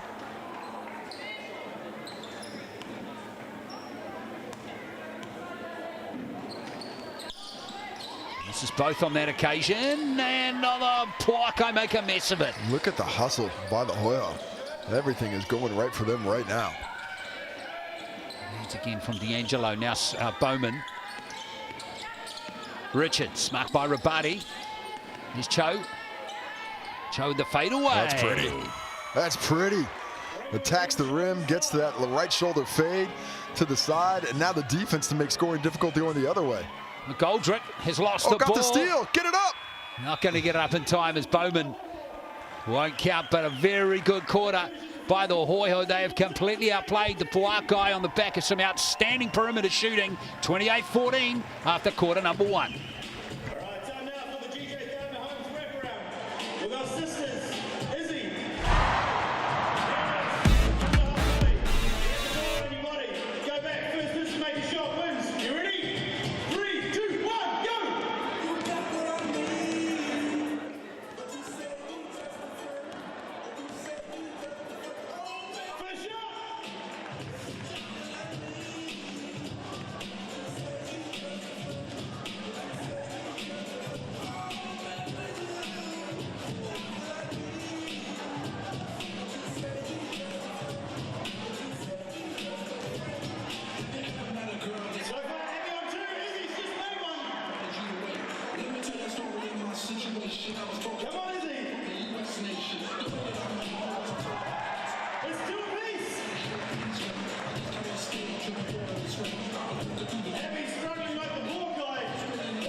Second quarter not too far away from starting here in Dunedin. It's the Hoihoi up by 28-14. Elise Hurst with 8 points. Paige Bradley 7. Cho 6. Zoe Richards has 4. Gallagher got the 3-pointer as well. The scary thing there, we go through those numbers as we start the second quarter, Casey Frank, is that the scoring is spread around nice and even, isn't it? It is not one player doing the dirty right now, but Elise Hurst with 8, Paige Bradley with 7, 6 for Cho. 4 out of 5 starters have put the ball in the bucket. The only one who hasn't is Bowman, who's doing excellent work on the defensive side. Here comes Forbes off the pass from McGoldrick. Forbes doesn't get the basket in, and there's a tough rebound taken by Bowman. That was impressive. He's really locking down the glass. Starts the break. Hurst with another triple. That looked good. It did. Look at the work Bowman's putting underneath. Oh, Zoe Richards with the Falcon. And the foul. Falcon to the foul. No effect on Zoe. Just bounced off, well, pretty much like a ball. Exactly. She's a tough rooster, so we want to keep the bird analogy going. Here's Sean Rabati. Inbound it here. Pouākai, it just shines in those first 30 seconds. Again, a bit more aggressive, a bit more physical. Yeah, and that's one way to work yourself way back into things. Let's be a little bit more stout defensively, pick up that level of physicality. But I think it's physicality in offense. They got to get inside. Plays just like that. Beautiful pass by Forbes. Nice finish by Robati. Yeah, there's a much-needed basket for Pouākai. And here comes Tyler Mitchell, who's out there now with her first taste of action in the game. Coming on in the second quarter, wearing 7. Here's Hurst. Almost gets to Richards. In fact, she does. And Richards. Oh, that could have been a foul there, and it is eventually. He's going to pick on that foul. Number 22. Cassandra Brown for Pouākai. Yeah, just got caught in a bad position. Looked like great defense. I mean, that basketball must have had eyes because it saw its way through there to get to Zoe somehow. Looked like a tough angle. She's able to somehow use those go-go gadget arms to bring it in. And then ends up getting it up on the glass. Another whistle. And a chance to hit the 30-point mark here for the Hoihoi. 28 points in the first quarter is very impressive. Playing well. It's that tray ball. Speaking to Coach Tom Marshall after the game, or before the game in the Kahu, he's just like, look, we're getting good shots. We just couldn't shoot. Going to keep shooting those shots, and we think they're going to fall, and they're falling tonight. Sure are, as McGoldrick handles for Rabati. More movement off the ball now from the Pouākai. Here's Forbes. Shot clock down to 7. Here goes the 3-pointer from Rynell. Can't nail it. There's Brown trying to get the rebound. Does really well until it's stripped out of her hands by Mitchell, and now McGoldrick gives up the foul. And that's unfortunately going to be a bad foul for her. Possession was already lost. You can see them grinding. They're trying to lift the work rate to get themselves back in the ball game, but it's just not having the desired result at the moment.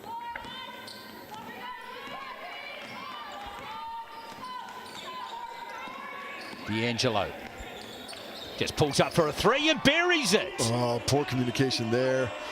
Forbes expecting the switch. Rabati doesn't switch and just leave a shooter wide open. D'Angelo says, thank you very much. I'll take that 3. Another one has got a 3-pointer. Well, 3-pointers galore for the team that's on 33 right now. 6 for 8 from deep. And I think they're all from different players just about as well. Spreading it around. And there's some foul action coming in there. I think Tyler Mitchell might have picked that one up. Mitchell or Hurst, one of the two. But not a bad foul. Have your defender out on an island down there. Take another look at this miscommunication. Forbes goes for the switch. Rabati does not. Wide open for D'Angelo. Drains the triple. She really made them pay there. Those sort of baskets must infuriate the coach of the team that concedes them. Now Brown, Rynell. Cassandra Brown going baseline. Can't handle the ball though. 5 on the shot clock. Cassandra Brown rolls it in.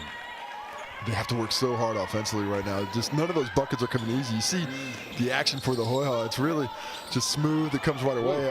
Miscommunication there leads to the turnover. Yeah, Brown, beautiful anticipation, and she misses.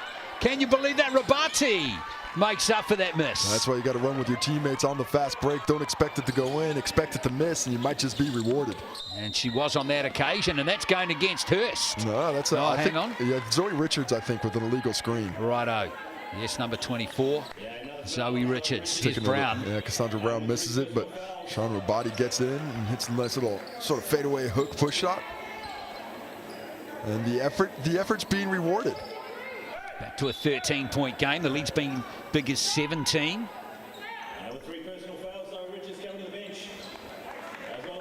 Just heard the stadium announcer there. Richards on 3 fouls now. Yeah, it's happens quick.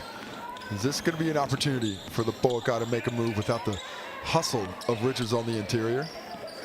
Here's Brown, or Rynell rather, into Brown. Forbes is back out there now, gets rid of Hurst, and then nails the open jumper. Well, Hurst trying to get the charge, was never in position. Nice balance on display by Forbes there. Could have been an N1 with the finish, but doesn't get pinged with the whistle, just gets pinged with the bucket. 5 points now for Forbes. Oh, lovely sucked fake. in there. D'Angelo showing that skill set. Deep bag. Gotta say, D'Angelo off the bench. That's a good pickup for the Hoihoi, isn't it? Well, you love to have guards who can score, especially with a little bit of size. And D'Angelo's obviously playing very well in the Rapid League at the same time, and able to bring that skill set and give you some pop off the bench. And so valuable, especially, you know, in a game like tonight, got off to a poor start. That energy comes in, invigorates the starters, and all of a sudden you go from 6 down to up 13. Exactly. They don't seem to be losing anything when Paige Bradley, I know they're both on the court at the same time now, but they're not losing much when Bradley's having a breather on the bench with D'Angelo out there. It's a really good sign for the Hoihoi. Very happy with their depth in the guard slots. Little under, oh, look at that elbow to the chest. Yeah, D'Angelo took a tumble there. Yeah, Robati. Not the first time Sean Robati's done that to someone. Hey, you're going to go in the grindhouse, you get what you get. If you want to be a guard, go out on the perimeter. But down here, you got to play some D. Well, Bradley loses the ball there. She had soap on her hands there. And that's a nice drive for Forbes. She'll go to the Chemist Warehouse line to shoot a couple. Like these last few possessions for the Pouākai. Offensively, attacking on the interior. They're not settling for the jump shots now. Defensively, picking up the level of physicality. Doing a nice job there. I'd like to see the rotations being cleaned up a little bit more, especially the side-to-side stuff, and a little bit more ball pressure on the passers. But 3-4 good possessions in a row. Hit some free throws from the Chemist Warehouse stripe. Cut it underneath 10, and now you got a little momentum, got a little confidence. Mackenzie Forbes, first year in New Zealand, of course, 28th in the 2024 WNBA draft. Got drafted to LA. And her granddad and father both played for the Harlem Globetrotters. Globetrotters, an impressive basketball history, especially, you know, you're going back to her father and her grandfather. Her grandfather played around that time. That was a serious basketball team. Absolutely. They were playing for the Globetrotters because they weren't great basketball players. They were playing because, you know, they had to due to the racial discrimination that was going on. But that's another story for another time. It certainly is. Here's Cho. Oh, that's a lovely move from Natalie Cho, but she can't nail the basket now. Forbes with the rebound. Here comes Mackenzie Forbes. All of a sudden, it's a 9-point game now. Pouākai playing with a lot of confidence. Nice fake at the three-point line by Brown. And steps in and nails a jumper. And they've got something going. Attacking the rim. Now they find that form from outside. Able to stretch that defense a little bit more. Maybe the drives will get easier. 17-point lead is now back to 7. Lovely catch by Cho. Somehow kept her feet from going out of bounds. There was a force field up there, Casey. Here is Bradley. Shot clock down to 6, and now all of a sudden, it's the Hoihoi that are looking a little uncertain. Paige Bradley, nice pass. Forced it into Bowman there, who had to get that shot up on the late shot clock, but something's good still happening for the Pouākai until the defense happens. It's great play from Bowman. Gets it back from Bradley. Bowman rolls it in for 2 much-needed points. Just an excellent point guard position play there by Paige Bradley. Gets the pass, rewards Bowman for getting the steal and running the lane, and stretches that lead back to 9 points. Remember, Zoe Richards is off the court at the moment on 3 fouls. All of this comeback is all coming with her off the court. And there's another example there of the missing of in action, of course, is Zoe Richards. Yeah, just don't have that size inside. Zoe Richards, not the biggest player in the league, but she puts in a lot of effort in the low post. And without her in there, the Pouākai are taking advantage. Bowman, nice kickback pass to Cho, but the shot clock again down to 8 as Bradley can't nail the 3. And there's a nice hustle there from Bowman, who's stepping up, and unfortunately, Robati not happy. Well, Gallagher gets that tips it to Bowman, but it looks like she might have tweaked the ankle on that one, so she's going to have to maybe play with a bit of a ginger joint there for a bit. But really like that effort by the Hoihoi. And you see that little limp that Gallagher's running with now. Hopefully she's okay. She's going to need to run it off. Cho trying to get around Cassandra Brown. Can't time the shot, but gets her own rebound. No whistle again. Wow. And here comes the transition play. Thought she did enough, but the Pouākai coming the other way, getting the bucket. Robati from Forbes. They're forming a connection. And back to 5. Now the Hoihoi need an answer. There it is. Oh, not to be. Hurst just a smidgen away. And now the shot's getting quicker for the Hoihoi. Not running that offense as many side to side as we saw previously. Poor pass that time from Michaela Can. She knew at the moment it left her fingers. And no angle there. She's pretty fortunate to keep possession. Michaela Can, 13 assists last week. None so far in this game. Hasn't had the ball in hand a lot. They're playing through other players, and one of them's Forbes. And you can see why on the catch and shoot there. Forbes now has 11 points, leading scorer in the game. A tale of 2 quarters. The first quarter, the Hoihoi were on fire. They scored 28-14. Here in the second, we are now at 20-9 in favor of the Pouākai. And it's another turnover. And now we can see Todd Marshall at the top of your screen there. Plenty for him to ponder. Well, you mentioned it. The turning point in this game is when Zoe Richards went to the bench. The Pouākai have lost their heartbeat. And because of that, they're getting closer in the game. Lucky that was waited with that pass was in slow motion. Lucky it stayed in. There's Rabati muscling up on Gallagher. Gallagher did a good job there. Well, she forced it to the fadeaway. Anytime you can get a player that has more size than you go the other way, it's a win. Hurst can't nail the 3 now. She's missed a couple now. Those shots are just a little bit too quick for my liking. Force this Pouākai team to play more D. That was a hard 3 from Forbes. Nice dish there. Oh, the 3-point play for Rynell. That was beautiful. Took a bow to the dome for her trouble. I like the aggressiveness here. She's got rebounders. She goes and gets it herself afterwards. And then Rynell with the end one, the hoop, the harm. And a chance for the 3-point play the old-fashioned way. But we're going to have a timeout first, and maybe a possession or 2 late for the Hoihoi. It is 11 points for Mackenzie Forbes. 4 assists now. And it's 3 rebounds. She's having an excellent game. What a comeback here from the Pouākai.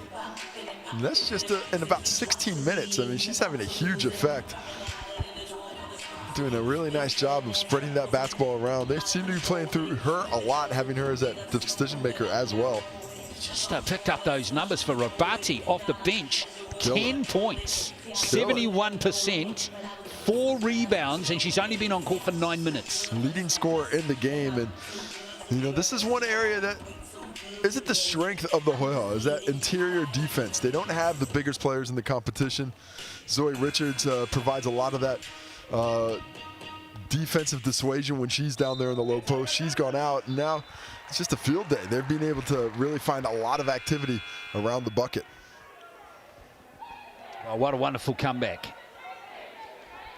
Wonderful comeback. That lead again, 17.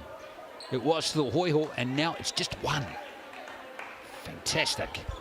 And a real spring in the step for the team in red now. And, of course, it's going to get even better here with this 3-point play from the Chemist Warehouse stripe. Stepping up here, Hayley Rynell, one of the Americans in the Pouākai team. And she nails it, and we're back on level terms, Casey. Wonderful for the Pouākai. What a comeback. Love the mental toughness. Things were looking pretty poor there for a bit, but they kept working, they kept grinding, and now they're back at where they need to be. Cho gives it to Gallagher. She's astray with that one. And there's Brown with another rebound. Oh, Gallagher gives up the foul. I spoke about the Pouākai settling for jump shots earlier. Well, now the shoe's on the other foot. It's the Hoihoi who just, we don't see that penetration. They shot the ball so well early. At one point, they were 6 for 8. Well, they've missed their last 4. They're now 6 for 12. And that foul by Gallagher puts them Pouākai in the bonus, so they will be shooting free throws for the rest of this quarter. That was a pretty soft foul too, wasn't it? That's why you don't want to put your hand in the cookie jar that far out. You might get caught. Frustrating for Samara Gallagher. This is Cassandra Brown. She's smiling all of a sudden, the Canadian. 2 from 2 from that visit to the Chemist Warehouse stripe. This visit for the match. She has 9 points, and Pouākai up by 2. All the way back into the lead. It has come so quickly. Pouākai was 6 ahead, remember, when they were 8-2 up early in the game. And now, again, no fluidity in this offense. It's Cho, that was better. And a nice finish from Bowman. And they get some penetration and good things happen. Really like the decisions that Nat Cho makes when she's got the ball in hand. She doesn't really force anything, but she takes advantage of what's there. And here we have our first player timeout of the game with just over 2 minutes and 3 seconds remaining. Take another look at Cho coming off the on-ball action. Her and Sam Bowman working the two-woman game. I'm curious to see a BNZ player timeout called so early. Yeah. Well, so far out from the finish of a quarter. Yeah. Here's a chance to remind you again, thanks to BNZ. 5,000 tickets. Well, there were 5,000 tickets. So we give away to school groups, sports groups, community groups to come along and see a Tauihi game. Scan that QR code, folks. Tickets are going fast. Fill out your group's details and grab your tickets to the big game with all thanks to BNZ. Cheers, BNZ. And Glenn mentioned tickets going fast, so make sure you get in there. Little 2-3 zone, maybe at the wrong time. Ooh. That was tight for Mackenzie Forbes. Oh, Sean Rabati gets a touch foul there on the crash, and Mackenzie Forbes nearly took that. Now we're going to get free throws going the other way. Each team's hit 7 of those. Yeah, Pouākai haven't missed, actually. They're 100%. 7 for 10 for the Hoihoi. And now a chance to regain the lead here for Samantha Bowman. Bowman, the Australian. Well, actually, she's born in Washington. Yeah, has been playing over there a bit, I believe. She has for Rockhampton in the WBNBL West League. 2 seasons out there. She gets that free throw and gives the Hoihoi a 2-point lead again. Good pressure here from D'Angelo. Here's Ken. Double teams high. These are players open right now. Here's Brown. Ravati. Shot clock down to 7, now 6 as we see Forbes. Forbes might fancy herself here against Gallagher. Can't nail a basket. Great box out, Nat Cho underneath. Bradley quickly upping the pace again. Almost losing the ball. In fact, she has lost it, Bowman. Gets it back. Jump ball going to be called. Where's the possession arrow? Does that stick with the Pouākai? It does, but now the Hoihoi will get it first possession of the second half if we don't have any more jump balls. 1:18 to play. Ezra McGoldrick is checking back into the game. She has 4 points. And a couple of fouls, so she's going to have to be careful here in this last minute. She will indeed. But I like it. Rolling the dice a little.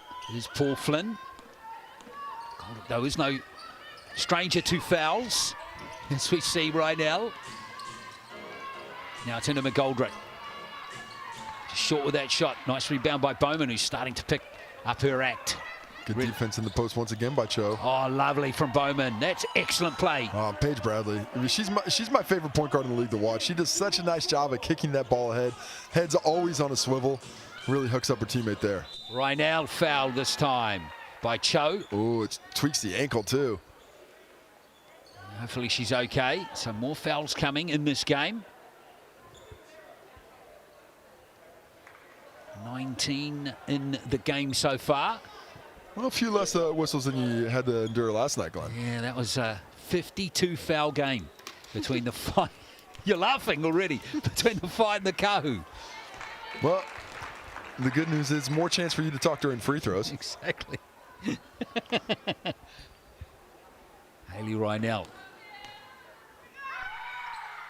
Good stuff from the Pouākai. They're 9 from 9 from the free throw line, from the Chemist Warehouse line. Interesting timeout here. Calling the player timeout at this point, though, what it does do, if you use that full 14 seconds that you have in the half court, is it changes the possession game. What would have been, they use that full 24, it's 2 possessions. Well, now it becomes essentially, it can become a 3 possession game, especially if you go quick, but another chance to use that QR code, thanks to BNZ, get your ticket to the big game. Scan that QR code over a chance to get tickets to this season's games. If you're a community group, anywhere in the country, big groups, you got to get a lot of tickets. I believe the minimum number of tickets requested is about 20, so we're looking for a lot of people to come through. Well, that's awesome, because there's going to be some really good games. All these teams meet each other 3 times, right? That is correct, and there are high-quality players in this competition. This is as deep as this league has been.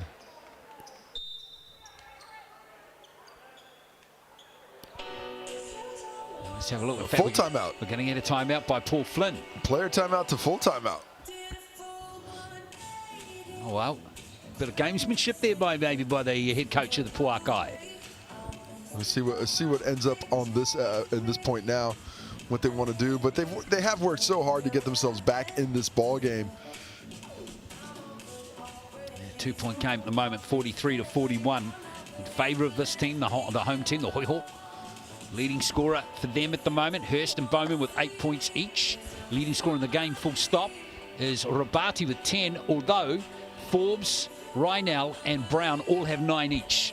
And Rabati, I believe, just 3 points short of 300 career Tauihi points.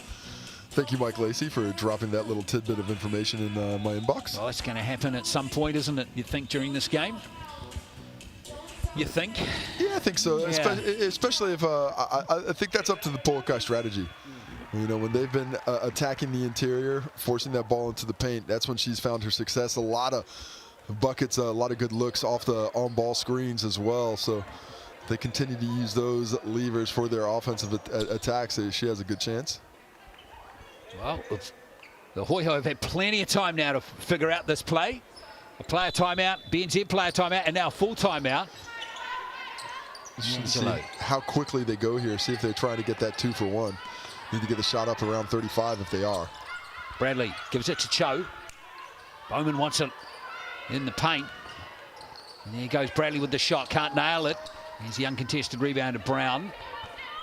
They have switched the foot clock into their favor now. They should get the last possession of the quarter. Pouākai now slowing the play down a touch. Michaela can. Pouākai would love one more basket, and it goes to Brown. That's good play. Doesn't get the roll, gets her own rebound, and can't nail the basket. So the Hoihoi got 7 seconds, pushing the ball nicely. Cho, and there's a foul with 3.4 to play on Mackenzie Forbes. Well, she was in good defensive possession once again. Paige Bradley kicking that ball ahead, letting her teammates do the work and do the attacking from the wing. That show there goes with a little hezzy and the onside dribble. Forbes just gets a little bit too much arm and a chance to stretch this lead back to 4 for Cho. That's Forbes' third foul right on the end of the first half. That's the danger when you leave in those star players for those offensive possessions. On that other end, it might not go the way you want it to. Cho with that second free throw from the Chemist Warehouse line. Let's see what the Pouākai can do here. Forbes with the prayer. And it's not going to be 44-41. Or Hoihoi got a 3-point game, but it is game on here in Dunedin. That lead was 17 at one point before the Pouākai came roaring back. It's 44-41 at halftime.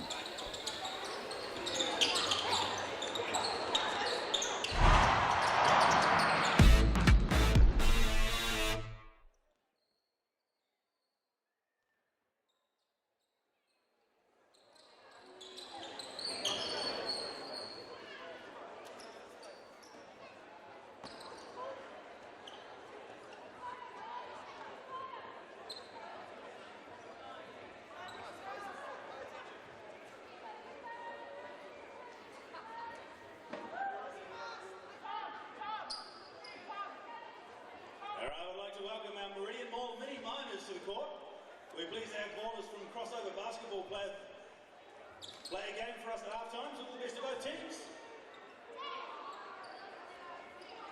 And we've got 2 games of 3-on-3 happening, one at each end of the court.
the halftime here in Dunedin. Hope you're enjoying the game, folks, in round 2 of the Tauihi Basketball Aotearoa League for 2024. Glenn Lama and Casey Frank with a call here of the South Island Derby, Southern Hoihoi and the Mainland Pouākai, 44-41. And we had two very similar quarters in a way, Casey. We just flipped around. Flipped around. What's fair play turnabout is. As we take a look at the points, Hurst and Bradley, 8 points and 7 points in that first quarter, respectively. No buckets in the second quarter. That's where Sean Rabati dominated. 10 points for her. Haley Reinhold also bumped to the party, as did Cassandra Brown. 9 points. Well, was for Forbes as well. That starting five. We're starting the three imports doing a lot of that work in there, off to the glass, where the overall count is 21-16 in favor of the Hoihoi.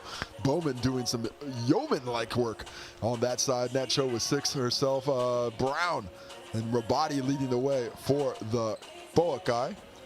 On to the assists, where we've seen quite a few of them. 10-9 in the favor of the Pouākai overall. Paige Bradley with 3, and multiple Hoihoi with 2 assists.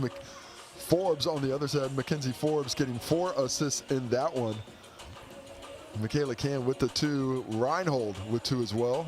Just the 2 blocks of the game, both from Ezra McGoldrick, did so getting to 2 fouls onto the Seals. Cassandra Brown, Ezra McGoldrick doing the great work defensively. And Bowman showing up in all the hustle categories with 3 steals herself. Yeah, fascinating stats here from the Chemist Warehouse stats line. And interesting to note too, Hoihoi outscored the Pouākai 28-14 in the first quarter. In the second quarter, it was pretty much flipped right around, 27-16.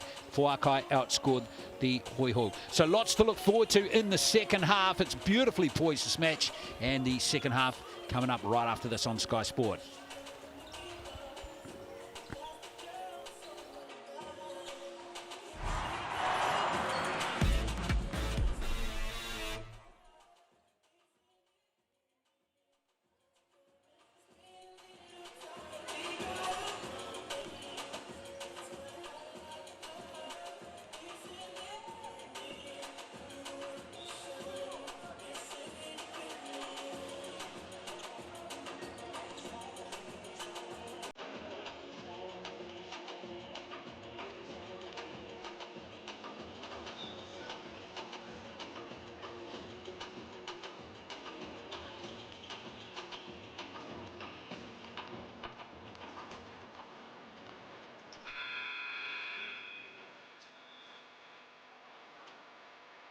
And that rounds it out for our Meridian minus ball game.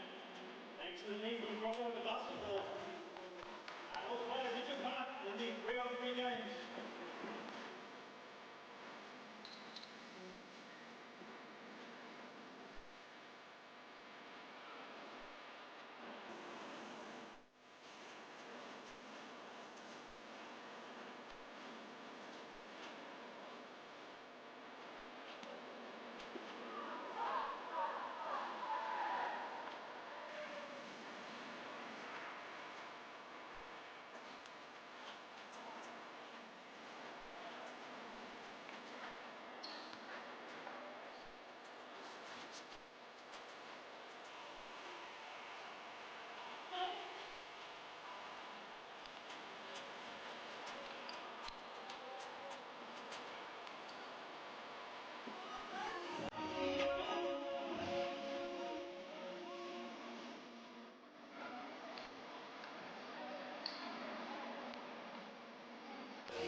Third quarter not too far away from beginning here in the, I was going to say the deep south in Otago, here in Dunedin, southern Hoihoi.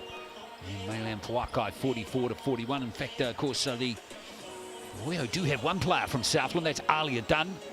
Haven't seen her on court just yet in this game. And it'll be fascinating to see which team settles first here. And it's just hard to predict, actually, Casey, isn't it? Well, it's really, where's that momentum going to sit as we take a look at who our MVP might be right now. Paige Bradley, the leader in the clubhouse, supported by Elise Hurst, second leading vote getter, and Sean Rabati up there at third. I don't think they're too wrong, but I'm going to go with Rabati. She's my #1 pick right now. I'm going to throw out a challenge right here to Cantabs. Get out and vote on the mixandpick.com. You're sadly you're sitting on your hands at the moment. There's no doubt about it. They certainly are. Not going to get the MVP vote that way. But what we have seen in this game is the momentum shifting. Early on, it was the Pouākai. The Hoihoi grabbed it back and were able to really look like they were going to run away with the game. But then the Pouākai worked their way back into the game with some grit, some grind, some hustle in the defensive end, and finally some shots that started to go for them. Better offensive execution. Right at the dearth of things, it looked like the Hoihoi started to get their momentum back. I think a big key here will be, does Zoe Richards play right off the bat? What would you do if you were Todd Marshall? I trust my players. I put my players out there with 3 fouls. You know, in a tight game like this, let them play. It's not the end of the world.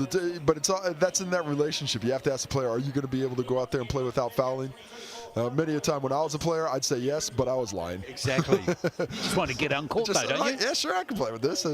We see a slight shift in the voting there. Paige Bradley, Elise Hurst, Sean Rabati, still the leaders in the clubhouse. There's nobody else getting a vote there. Exactly. Well, we'll see what happens if someone grabs this match by the throat. But yes, you'd definitely put Richards out there, and maybe you'd assess again if she concedes a 4th foul. You know, Elise Hurst has been playing quite well. She's got that offensive going. That show closing in on double-double if she's able to keep the scoring going. She's up to 6 rebounds. I've loved the hustle of Samantha Bowman, and I think Cassandra Brown, she's got 9 points. She's got 5 rebounds.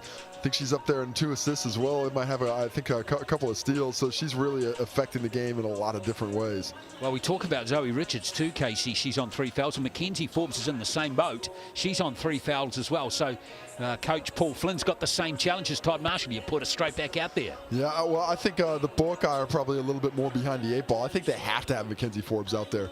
You know, so when she started getting aggressive offensively is when things really turned around for the Pouākai. She's got 11 points, and she's got quite a few of those assists on that pick and roll action as well. So I just don't think they can afford to leave her on the bench even with those 3 personals. You've got to roll the dice a little bit to keep your top scorer out there in the game and keeping those buckets rolling. Well, all those questions are going to be answered in just a moment as we get those last questions from Paul, last instructions from Paul Flynn and Todd Marshall. Reminding you of the score. Hoihoi up by 3, 44-41. Time for you to get in and order that, or any large pizza. The New York 25 on special at Sal's until the 17th of October. That's Thursday. Scan that QR code. Get into it, folks. Yeah, you know, I did say I'd go for the most expensive one, but you can't go past pepperoni, can you? Well, no, I like your buffalo chicken idea earlier. Yeah, that sounds pretty good to me, man. Yeah, okay. Definitely. Any buffalo chicken, yeah, I'm in. Well, Mackenzie Forbes is out there for the Pouākai on 3 fouls as we get the 3rd quarter underway. The home team up by 3. Paige Bradley in possession. Zoe Richards out there too as we get a nice inside move to Bowman, who was pretty hot at the end of the 2nd quarter. Not nailing that one to start the 3rd. Pretty much back to the starting 5s of both teams. In fact, let's have a look at Forbes. Can't nail that 3. Nice work by McGoldrick. Picks up the loose ball and rolls it in for 2 points. This is where the Pouākai can make some inroads. They've got that size advantage. And Zoe Richards in foul trouble. She's going to have to watch out how physically she boxes out. So I'd be attacking that offensive glass as McGoldrick did so there to great effect. Starting 5s back out there for both teams to start the 3rd quarter. Hurst, nice pass into Bowman. Oh, that's an offensive foul she got away with there on the hook. And these penetrating passes for Bowman, they're getting the ball where she wants to get, but she's not being able to finish. She might want to look for a different way to finish these plays. She just hasn't been super efficient on the offensive end. Forbes dishes there to Rynell. Can't bank it in. Brown tips it back to Rhinell. No. Ooh. Richards. Zoe Richards slapping that hand around. He could have gotten that whistle there, but she does defensively very nicely. Very good job by Richards, going coast to coast here. And a three-point play. Does it on both ends defensively, just enough to force that miss by Reinhold, and then gets down the court with some speed, puts herself in position to score the basketball. A little fake handoff there. It was once upon a time a favorite play of Mika Vakona's, and she looked Vakona-esque on that one. Three-point play completed from the Chemist Warehouse line. Zoe Richards getting her value up straight away as the Hoihoi re-establish that 4-point lead. Now Can. Score it goes to Cassandra Brown. Can't bury the three, and it bounces hard into the hands of Alice Hurst. Nice look though, decent offense. Nothing wrong with that shot out of the corner. Hurst kicks it out. Here's the three-pointer from Cho. Look good off the hand. Lovely play. Could not leave her alone. We've got a lot of good shooters in this competition, but Cho, on what little I've seen of her, might be the best knockdown shooter with a wide open look. You just cannot give her that kind of space. Goldrick with a fake. Now Forbes. Oh, stolen by Cho. 3-on-1 break. Here comes Hurst. Hurst gonna let it fly? Oh no, she thinks the better of it. Richards, Bowman, nice ball rotation here. Bradley. Can't nail the three. That would have been super cool for the Hoihoi. But great offense. I like that. I would have liked to see a little bit more aggression early by Hurst. She just hesitates a little bit on that pull-up. Good defensive rotations, but then you see that ball moving around, really forcing the Pouākai to try and adjust defensively. Great look, just couldn't finish it.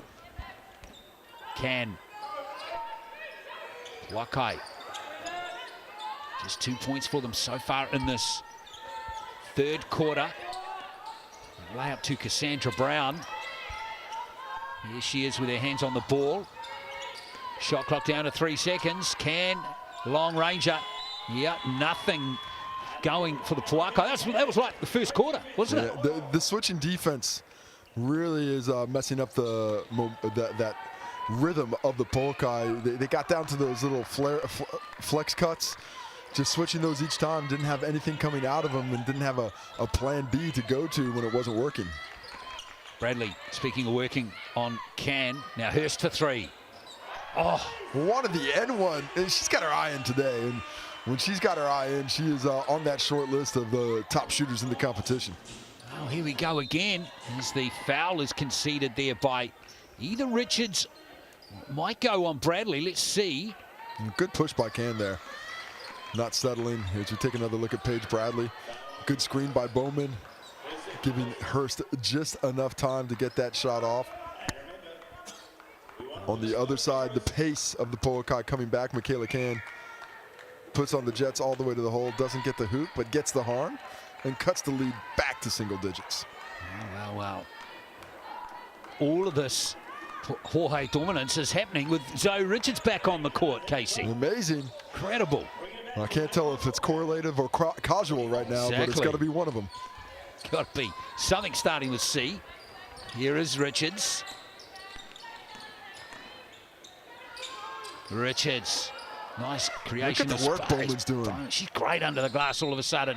Oh, she nails it. Wonderful play, Samantha Bowman. I mean, she's just always down there doing the hard yards, and she's not the tallest player on the court, but she is putting her body on the line to give out that activity. Now she's up to 10 points and 8 rebounds after that finish. Hasn't really looked to be super aggressive on the offensive end. Pretty happy to look for her other teammates. Only 9 shots now to get to those 10 points, 4 for 9 from the field. Zoe Richards again, really proving a nuisance for Esma McGoldrick. Lead is back to 11 again. So this lead is 13-4 in this third period. And these closing 5 minutes are really important for the Pouākai. They can't afford to let this lead stretch to 15. They have to find a way to stem the tide and dig their way back into it. Brown, shot clock again, down to 7. Forbes tries to create something. A little reach in there by Paige Bradley. Well, that was solid defense too. She moved her feet well, but that little crossover action behind the back by Forbes ended up being the decider of that whistle. Paige Bradley, that's just her first foul. Right now, Can, shot clock down to 7 again. Can has it smashed out of her hands by Zoe Richards, and then McGoldrick nicks it back. Oh, hard luck for McGoldrick. Yeah, she gets that steal. Nice job, Zoe Richards. Fortunate not to have that turnover forced, and we'll be here in the front court.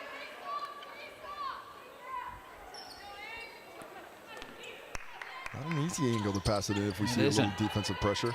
The frustrating one, isn't it? Chogo has got it.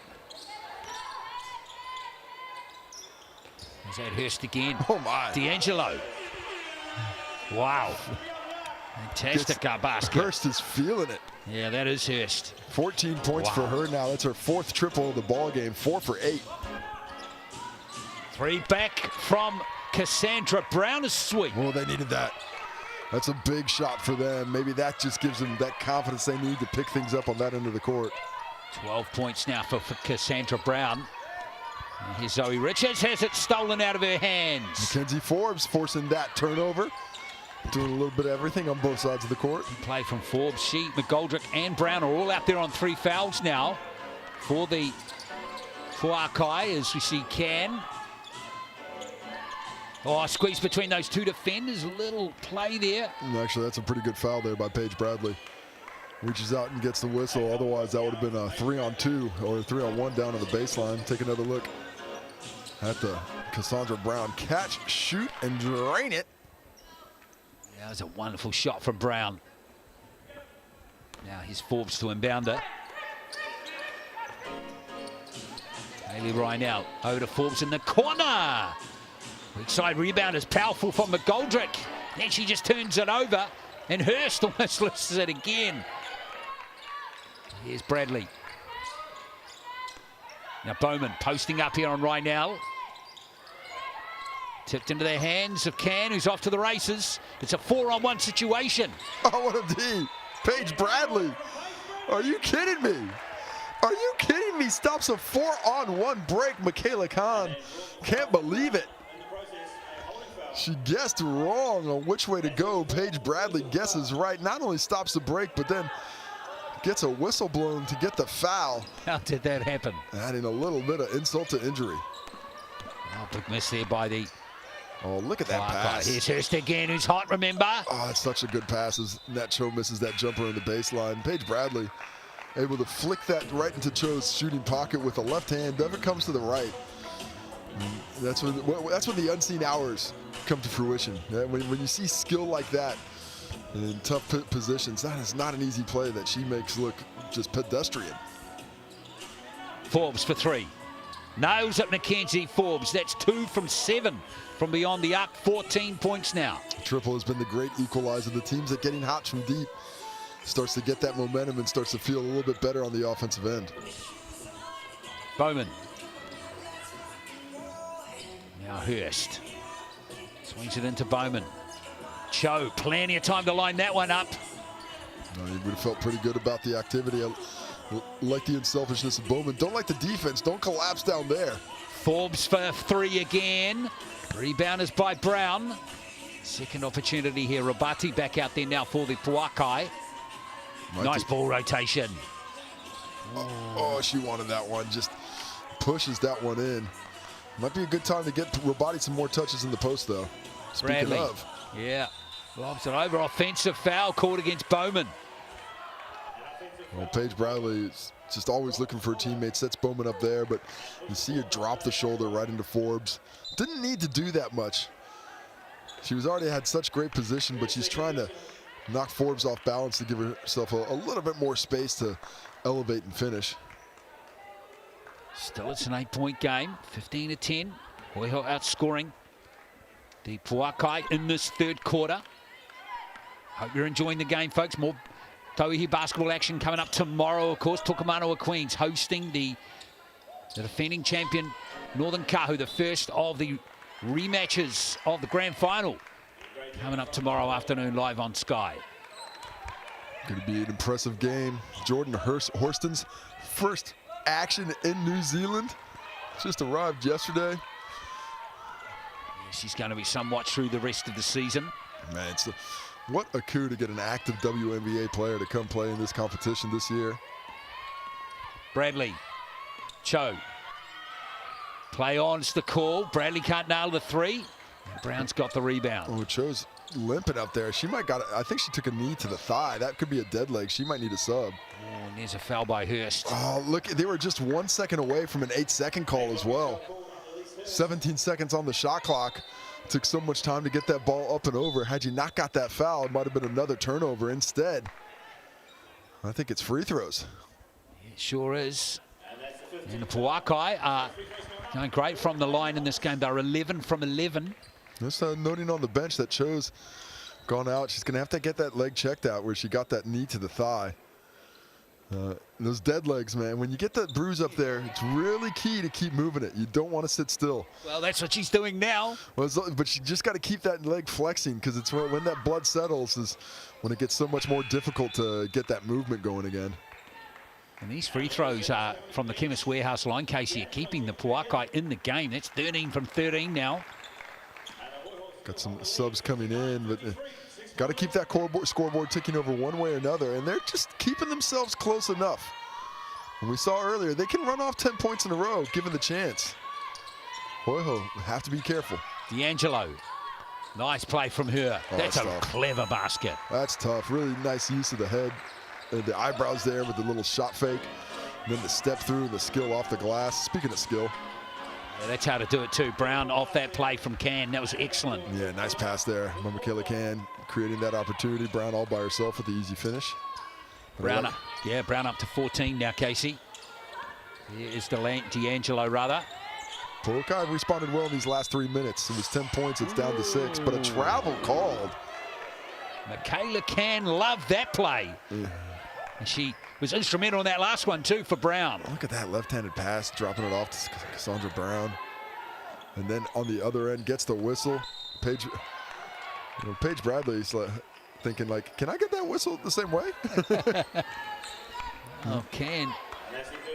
Still in the bonus, and we mentioned the free throws keeping them in it, and that stopping the clock, allowing the defense to get set, taking away fast break opportunities, and a chance to close it even tighter than the current 6-point deficit. That foul went on Bradley? Thought it looked like it was on Bradley. Yeah, well, that's 3 fouls in this quarter to Paige Bradley, if that's the case. 2 in a row after that travel as well. Yeah, it's a. She had a few in her pocket to play with though, coming into the half with 0 fouls. Well, there's Michaela Can nailing 2 more free throws from the Chemist Warehouse line. Also really appreciated Robati just tossing Sam Bowman to the floor. Exactly, Can has 6 points, all of them free throws.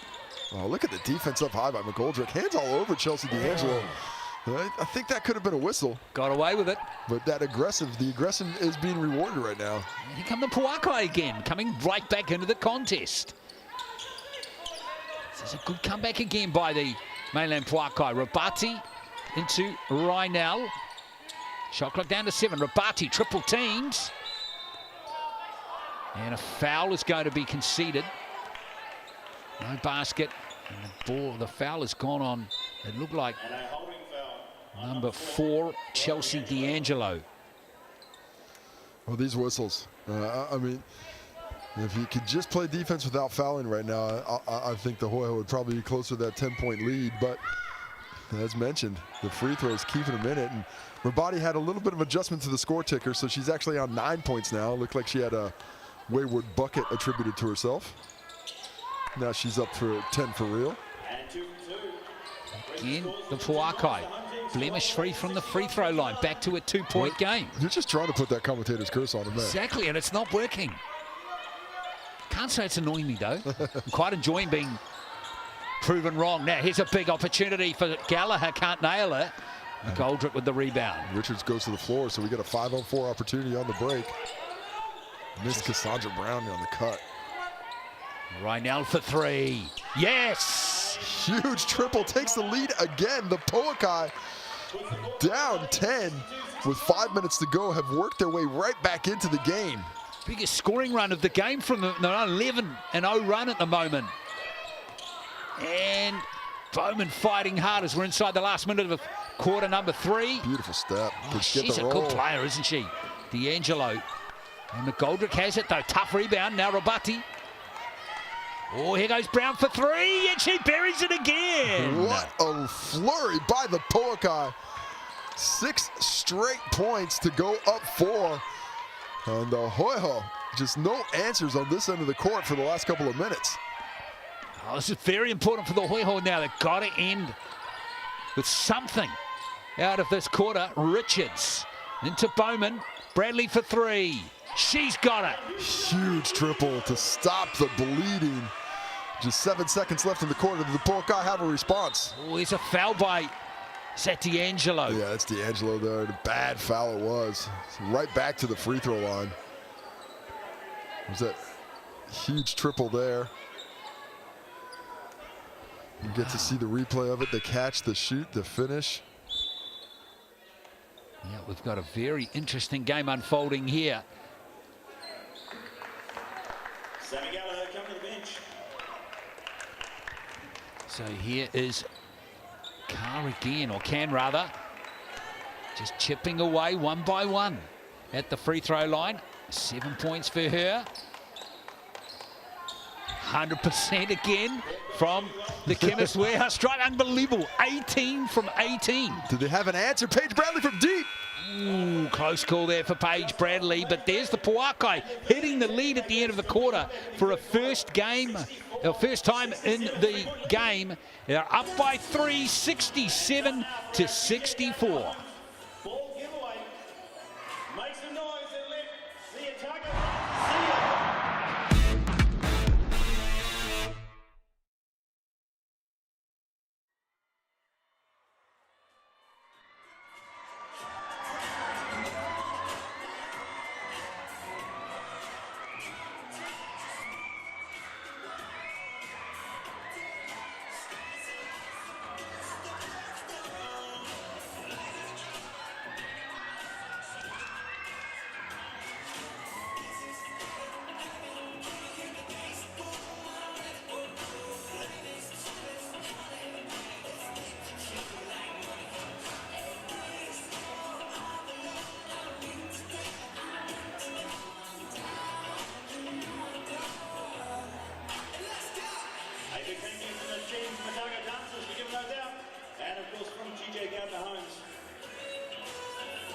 And just a reminder that you're invited to meet the Hoihoi team after the game's concluded for photos and signatures.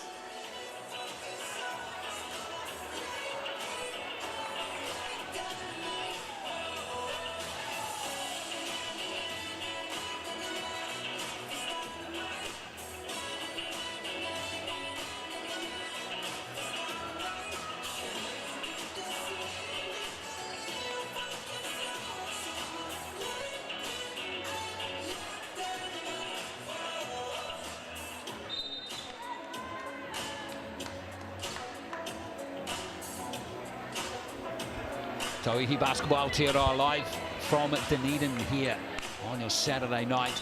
And there we are, Mainland Pouākai 67 leading the Southern Hoihoi 64. One of the biggest lead in the game for the Hoihoi was 17, and then they got out to double digits again in that last quarter. Only for the Pouākai for the second time they've come roaring back, this time taking the lead with some style, Casey Frank. Well, I know we got a Hoihoi and a Pouākai, but the Pouākai out there fishing, tossing out the reel and just pulling them back time after time. Tossing that line deep, and they just refuse to let this fish get away. He's the leading scorer in the game, Cassandra Bound. She has 17. Oh, nice defense, Zoe Richards. Could have been foul number 4, though. Instead, turnover. Wasn't to be, though. And now, let's see what this can happen. It can't happen for Elise Hurst. Great hustle by Richards there to stay on it. Bowman fighting for it. Jump ball called. Yeah. And that's going to stay with the Hoihoi. Those little 0.1 percenters by Zoe Richards. Zoe Richards and Samantha Bowman are grinders all over the place. They are doing the yeoman-like work on the interior, no doubt about it. But hasn't been able to correlate with a lot of buckets on the inside. Hurst, oh, the gap closed very quickly. There was no whistle. That was extraordinary. Here comes McGoldrick on the fast break. Lays it in for 2 and is off to the line for a three-point play. That's unfortunate by Chelsea D'Angelo there. If you're going to go for that activity, you want to go before she gets in her shooting movement. Could have fouled her up at the free throw line, had side out. Instead, she goes for the challenge late. Touch foul, finished by McGoldrick, who does well in transition to take that defensive activity, still get the bucket, and put herself up to 8 points with a chance to get to 9 on the make here. Which she does. And all of a sudden, Pouākai out to 6. That matches their biggest lead of the game, which was way back at the start of the contest when it was 8-2. Three-pointer from Bowman's going to go astray. And now just maybe a sign of panic there from the Hoihoi. Well, I mean, we haven't seen that kind of quick shot from them very many times today. And, you know, Bowman hasn't had a ton of ball in hand, so maybe she's trying to get her way back into things. But you would like to see a little bit more patience offensively in this situation. Down 6 when you haven't had a great look yet in the quarter. Right now. Can. Working on Bradley. Can off the left hand. That was pretty. Beautiful finish with the left. Big players come up big at big moments. Elise Hurst trying to do the same. Oh, she's gone cold again, Elise Hurst. That was her first field goal of the game. She now has 10 points. And take a pretty look at it. The rip through for the left. That is not easy. Decent defense by Paige Bradley. You'd think the left-hand little floating lay, you're going to give up. She get an 8-second call. That was close. Timed to perfection. Perfection. Knew exactly how to get. Paige Bradley still winning that MVP vote. Oh, look out for Brown's 3, and she gets another 3. Cassandra Brown. That's her 4th 3 of the game now. And she has hit some huge shots here in the second half. What a finish for this Pouākai team down the stretch. Brown up to 20. Well, there's the MVP votes. Still not many Pouākai players on that leaderboard. Staggering. We see Paige Bradley miss another one. Rynell has it stripped out of her hands. Gutsy play, and Richards can't nail the easy jumper. Goodness, there's some contact out there. And no whistle at all. Still going to be Hoihoi ball. You want a bucket? You better go earn it, because they ain't going to give it to you. Oh, my. Look at the fire. Haley right now giving it to the officials there. On that first rebound, she's thinking she got taken out, but she is not getting the benefit of that doubt. Now this Pouākai form is happening too. Mackenzie Forbes on the bench as well. Zoe Richards. And well done to the 5 players out there as we see Cho. Shot clock down to 2 seconds. D'Angelo with the buzzer beater, can't do it. Pouākai need to keep with this momentum, and Michaela Can's trying to do it.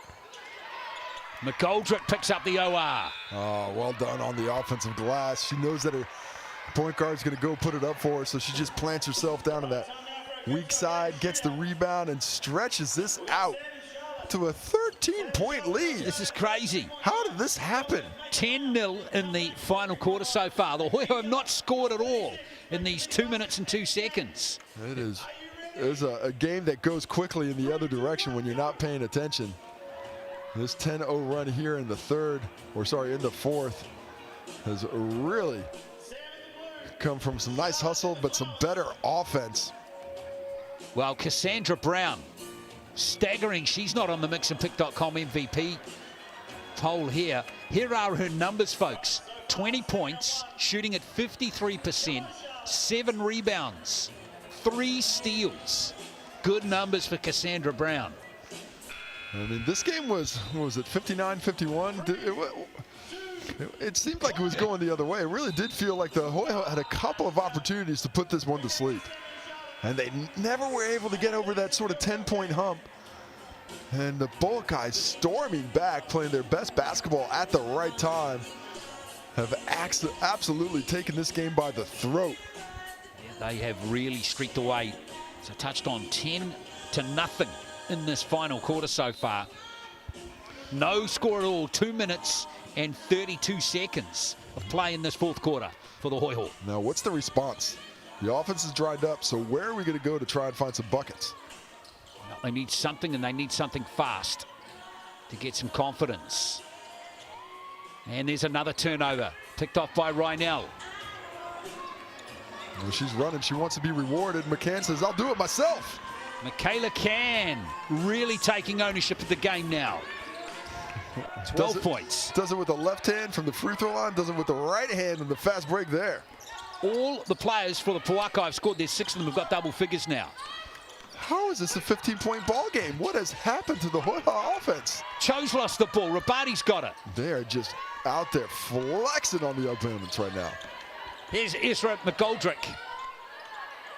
Oh, this could really hurt for Rynell, and it's away, thankfully for Hoihoi fans. Look at the hustle of Rabati. Ah, here's McGoldrick. Lovely pass, finds a way through and is fouled. Gets the step through, gonna head back to the stripe. And all the hustle points that were going the Hoihoi way earlier in the ball game have completely gone out the door. The Pouākai just taking control of every aspect of this ball game. Ezra McGoldrick at the line. She has 11 in the game, make that 12. And this amazing free throw shooting is continuing. What number are we up to now, Casey? 21 from 21, 22 from 22. Haven't missed a free throw in the game from the Chemist Warehouse line. That's brilliant from the Pouākai. 17-point game now. And still, the Hoihoi have not scored in this final quarter. This game was 59-45. They have outscored, the Pouākai have outscored the Hoihoi 36-5. Wow. That is a heck of a run. They have just absolutely taken over this ball game. And it's been a combination of factors, hasn't it, Casey? We've seen they've just driven the confidence out of the Hoihoi. Dominating the defensive end, steals coming at will. They're also their shooting, outside shooting's improved. Their moves, their drives have been good. Everything free throws been good. Yeah, and at the same time, the Hoihoi offense has just dried up. All those nice looks that were dropping early in the game when it looked like they had fixed their woes from behind the arc have suddenly reappeared. Now they're going with the zone defense. I like this switch up, trying to take away that comfortableness that the Pouākai have been playing with. Travel violation from Rabati. Now, on the positive side of things here for the Hoihoi, there is still 6 minutes to play here. Plenty of time, plenty of time. We've seen the Pouākai cut down a big lead in a similar amount of time. The Hoihoi know it's possible, but they got to do it. Exactly. First has got to get hot again. Bradley looking for gaps in that defense. Richards for three. Just a touch short. And there's Can, who's really playing well in this last quarter. And she's really, I think, controlling the tempo of the game, running when her team has the opportunity, but also slowing it down and working the half court when she can. Well, that's unsportsmanlike. Has that gone on Brown? Yeah, that's an unsportsmanlike foul on Cassandra Brown. Is that going to be her fifth? Fifth foul on her. Still one more to go to six. That foul trouble, but this is free throws and possession for the Hoihoi.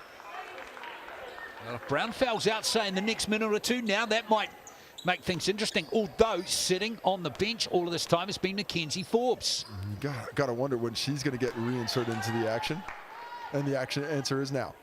He's standing behind Zoe Richards there in the camera. She is indeed. Richards trying to get that second free throw. Can't nail a second. That's disappointing for her. But that hustle play, possession and the basketball needs to be a bucket here. They need to find a way to get things going again on this end of the court where it is just absolutely dried up in the fourth quarter. Just 2 points in total. Richards. Yeah, and those 2 points came from free throws, of course. Here's Bradley. Shot clock down to three again. Bradley trying to find a way, and she has. And she likes that matchup, just a little too swift a foot for Forbes there. Goes to the onside dribble and finishes nicely. Down to 13, but you got to string together stops. Pouākai feeling confident with the way they're playing. Here's Brown. Can again. Rynell back to Cassandra Brown. Shot clock down to 5. Rynell. Now Brown has buried a couple of threes. And the shot clock expires. Well, you love that defensively, the Hoihoi, but I don't mind the possession if I'm the Pouākai. You know, they stretch it out. If you have a 24-second shot clock violation every single possession the rest of the game, it's going to become a much shorter game. And with that 13-point lead, the clock is certainly your friend. Exactly right. So Cassandra Brown still out there on 5 fouls. Paul Flynn rolling the dice. I like that tactic too, as Zoe Richards puts up the 3. And now Forbes comes down court. Just really taking that first option this entire fourth quarter. Not working their way through the reads to try and get to that second level of defensive rotation. Can switches it over to Brown again. Forbes for three, and she's back in the game, Mackenzie Forbes. Oh, that's pretty. There was just never looked like missing from the time it left her hand. Paige Bradley trying to respond, and she does. That was much needed for the Hoihoi. Bradley with 14 points. Well, she isn't a super aggressive offensive player, but at times she's going to have to be for this Hoihoi squad. Can. Over to Brown. Again, they're using up plenty of time on their possession, which is fair enough with a big lead in the game. Right now gets her own rebound. Oh, blocked by Bowman. Bowman doing all the dirty work. Can they keep the offense rolling? Bradley looking up it again, and she's fouled. And fired up. Paige Bradley putting the offense on her shoulders and saying, come on with me, team. I'll get us there. Cutting it down to 11 with a bucket here from the Chemist Warehouse stripe. Could be 10. And take another look at the replay. Just another onside dribble. Has Ezra McGoldrick in jail a little bit and gets her on the hip and finds that contact. Pumped up about it afterwards, as she should be trying to fire up her squad to get their energy and aggressiveness back in this ballgame. It feels like this game has still got a bit of drama coming. Yeah, this has more twists at the end of this one than a dime store spy novel. Exactly. Going back, forth, and every other which way. Exactly right. That MVP vote is going to get interesting again. Here it is right here. Also can't believe I said dime store. I don't think they have any of those anymore. It's probably somewhere. Well, there are Cassandra Brown's made an appearance now. Mackenzie Forbes, a little bit more of a even split. Paige Bradley, still the big winner out there. Everybody loves her game, and with good reason. 16 points, 4 assists, but her team is still down by 11 with 3:47 to play. Taking a look at the foul trouble, we got 4 on Paige Bradley, 4 on Zoe Richards. Nobody else for the Hoihoi more than 3. For the Pouākai, we've got 5 on Cassandra Brown, 4 on Ezra McGoldrick. Nobody else on their squad more than 3, and that's Mackenzie Forbes. Nobody else other than that more than 2. Exactly. So here we go. So this is the 3-point play from the Chemist Warehouse line, and 1 for Paige Bradley. Really vital to hit this free throw so you can set your defense and maybe get a little bit of a press here. If I'm the Hoihoi, I might be going for the press, try and force a turnover. They did not decide to go that way. No, they haven't, but it's back to 10. Stops now important for the Hoihoi. Very important. Hoihoi staying in the zone. Forbes. Into the Pouākai can settle it down again.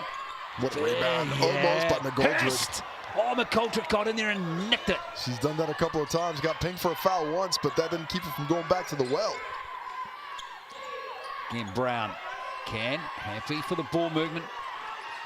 Now, here's a lovely pass from Can into Rynell. Well, Rynell, great position, just really sealed inside nicely on Cho, made herself available, and gets the easy finish because of it. Yeah, that's 14 points now for her and 5 assists, in fact 6 assists for Can. Cho's got a look. Into Bowman it goes. Bowman fades away nicely. Well, that's the best and most decisive she's looked in the post this evening. Cutting it back to 10. Time's running out for the Hoihoi. They got to go quick. Yeah, they do. And this is smart play from the Pouākai. I like the way they're soaking up 10 seconds each play. Just up high around the perimeter. Like they're continuing to do here. Here's Forbes. Shot comes in from Can. That's soaked up 20 seconds. Here's Lucy Hurst. Come down court. Hurst can't nail it. And McGoldrick's got the ball. That might be it. Not a bad shot. Most of the looks in the fourth quarter have been decent, but they just haven't really worked to get to that next shot. They've taken the okay shot every time instead of working to try and get a better one, and I think that's been the difference in this fourth quarter for this squad.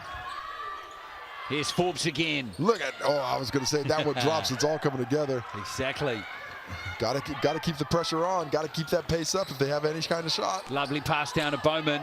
Trying to create space on Rynell, and she's done nicely there, Bowman. That's 15 points for her. Well, suddenly much more aggressive in the post, showing a willingness to score that she just didn't have earlier. That Hurst nearly gets that one. Exactly, she needed that one. Down to 8, still in this game. Can they get one more stop? They need stops, don't they? McGoldrick, they get one. Bowman again at the other end of the court, and there's a little foul from McGoldrick, and it's 5 on her. McGoldrick picks up the 5th. I'm not sure if that's the bonus just yet. Take another look at her going with a nice little ball fake to open up the return back to the reverse layup. And that's not yet in the bonus. So the Hoihoi trying to attack quickly. Hurst wide open. Oh my. When it came off Cho, it looked like, didn't it?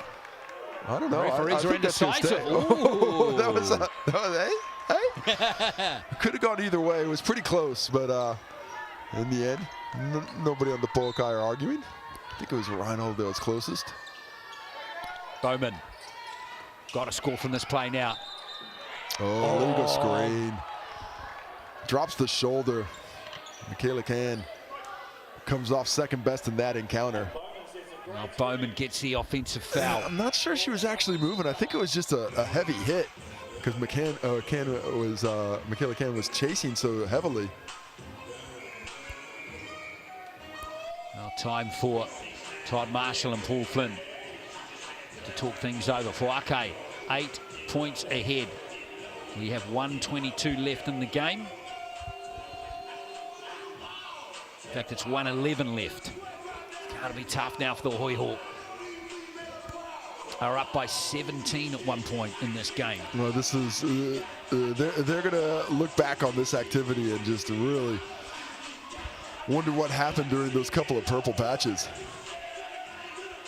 2 missed free throws get a free pepperoni cheese slice online at sells.co.nz. Unfortunately for everyone, the Pouākai have not missed a free throw tonight.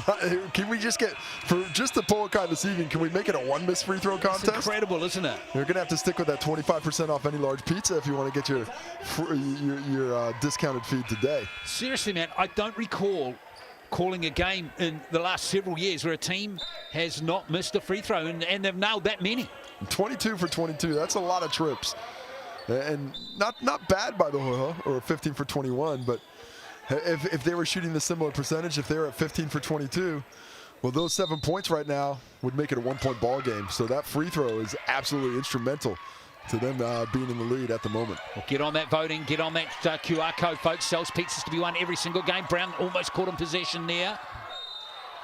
And Hoihoi really have no option there but to get really physical. You'll probably, if you're going to wait that long, you might want to wait a little bit longer. If not, when you get the foul, you just want to try and get it right away. But it didn't look like they were trying to foul as more. Elise Hurst just got stuck in a tough position. Reset the shot clock to 14, so a few extra seconds for the Pouākai to try and secure this victory. Forbes to inbound it. Now Reinell working on Richards. Forbes again, soaking up time on that play, and there's the miss. Right now with a rebound, can't roll it in. And what's happened here? Pouākai ball. Ooh, I thought that one did go off the Pouākai from the angle that we have, but apparently off Nat Cho. So the Hoihoi are on the verge of falling to the bottom of the table.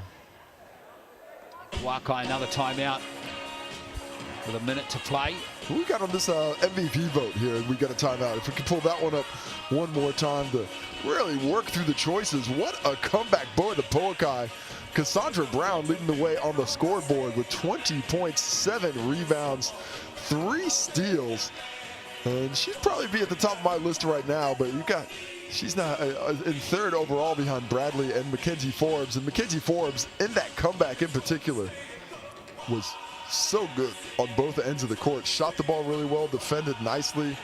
Michaela Can's come into the game really nicely too in the second half, hasn't she? Yeah, up to 12 points now, 6 assists, 4 rebounds, and some really timely finishes on those drives to the bucket. Has done a nice job of controlling the pace, especially once they got in the league and really milking that clock. But what an effort by this Pouākai squad this evening. Yeah, they've rolled their sleeves up, put their hard hats on. No really other option available really when you're 17 down in the first half. 17 down, and looking like a team that was about to be winless and at the bottom of the table to having a loss to the team that was closest to you. Would have been some questions being asked about how do we turn this around. Instead, they turn it around on the court. Which is awesome. Against their closest rival in the competition geographically. Let's see what happens here. 8 points the deficit. Well, have got to get their hands on the ball with 55 seconds to play. Forbes, Cho trying to foul to get the ball at least. Oh, hard luck there for Bradley. It's come off her.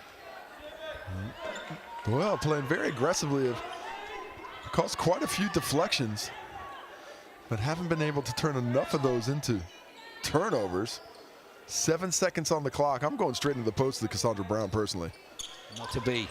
This Rhinell. Well, instead, maybe just let her shoot it from deep. Stolen. Here's a chance for the Hoihoi. Got to get a three. Got to get it fast. Bradley kicks it back to Richards. Bowman double teamed immediately. All this is doing is soaking up time on the clock, and they've lost it. Love that D by the Pouākai. Richards somehow got it, and it's back in the hands of the Pouākai, and that's going to do it. They just grinded this win out on the roll as Can gets fouled, and she's going to head back to the Chemist Warehouse stripe. And this could end up being a double-digit victory for the Pouākai. Yeah. Did not see that coming earlier in this one. The Pouākai just didn't look like they had the offensive firepower in the first round, but this has been a different story this evening. 24? Yeah, what do you 24 reckon? for 24? 23 for 23. Can they go through the game without missing a free throw? This is going to be the one. Buckets. Perfect. Wow. 24. I mean, maybe the MVP was the free throw shooting. Yeah, exactly. Here's Bradley losing the handle, and it's going to be a win for Pouākai. They're going to get on the board here in 2024 in round number 2. Disappointing performance has been put to bed well and truly with a win or with a loss against the Fire, and that ices it from Ezra McGoldrick. Top.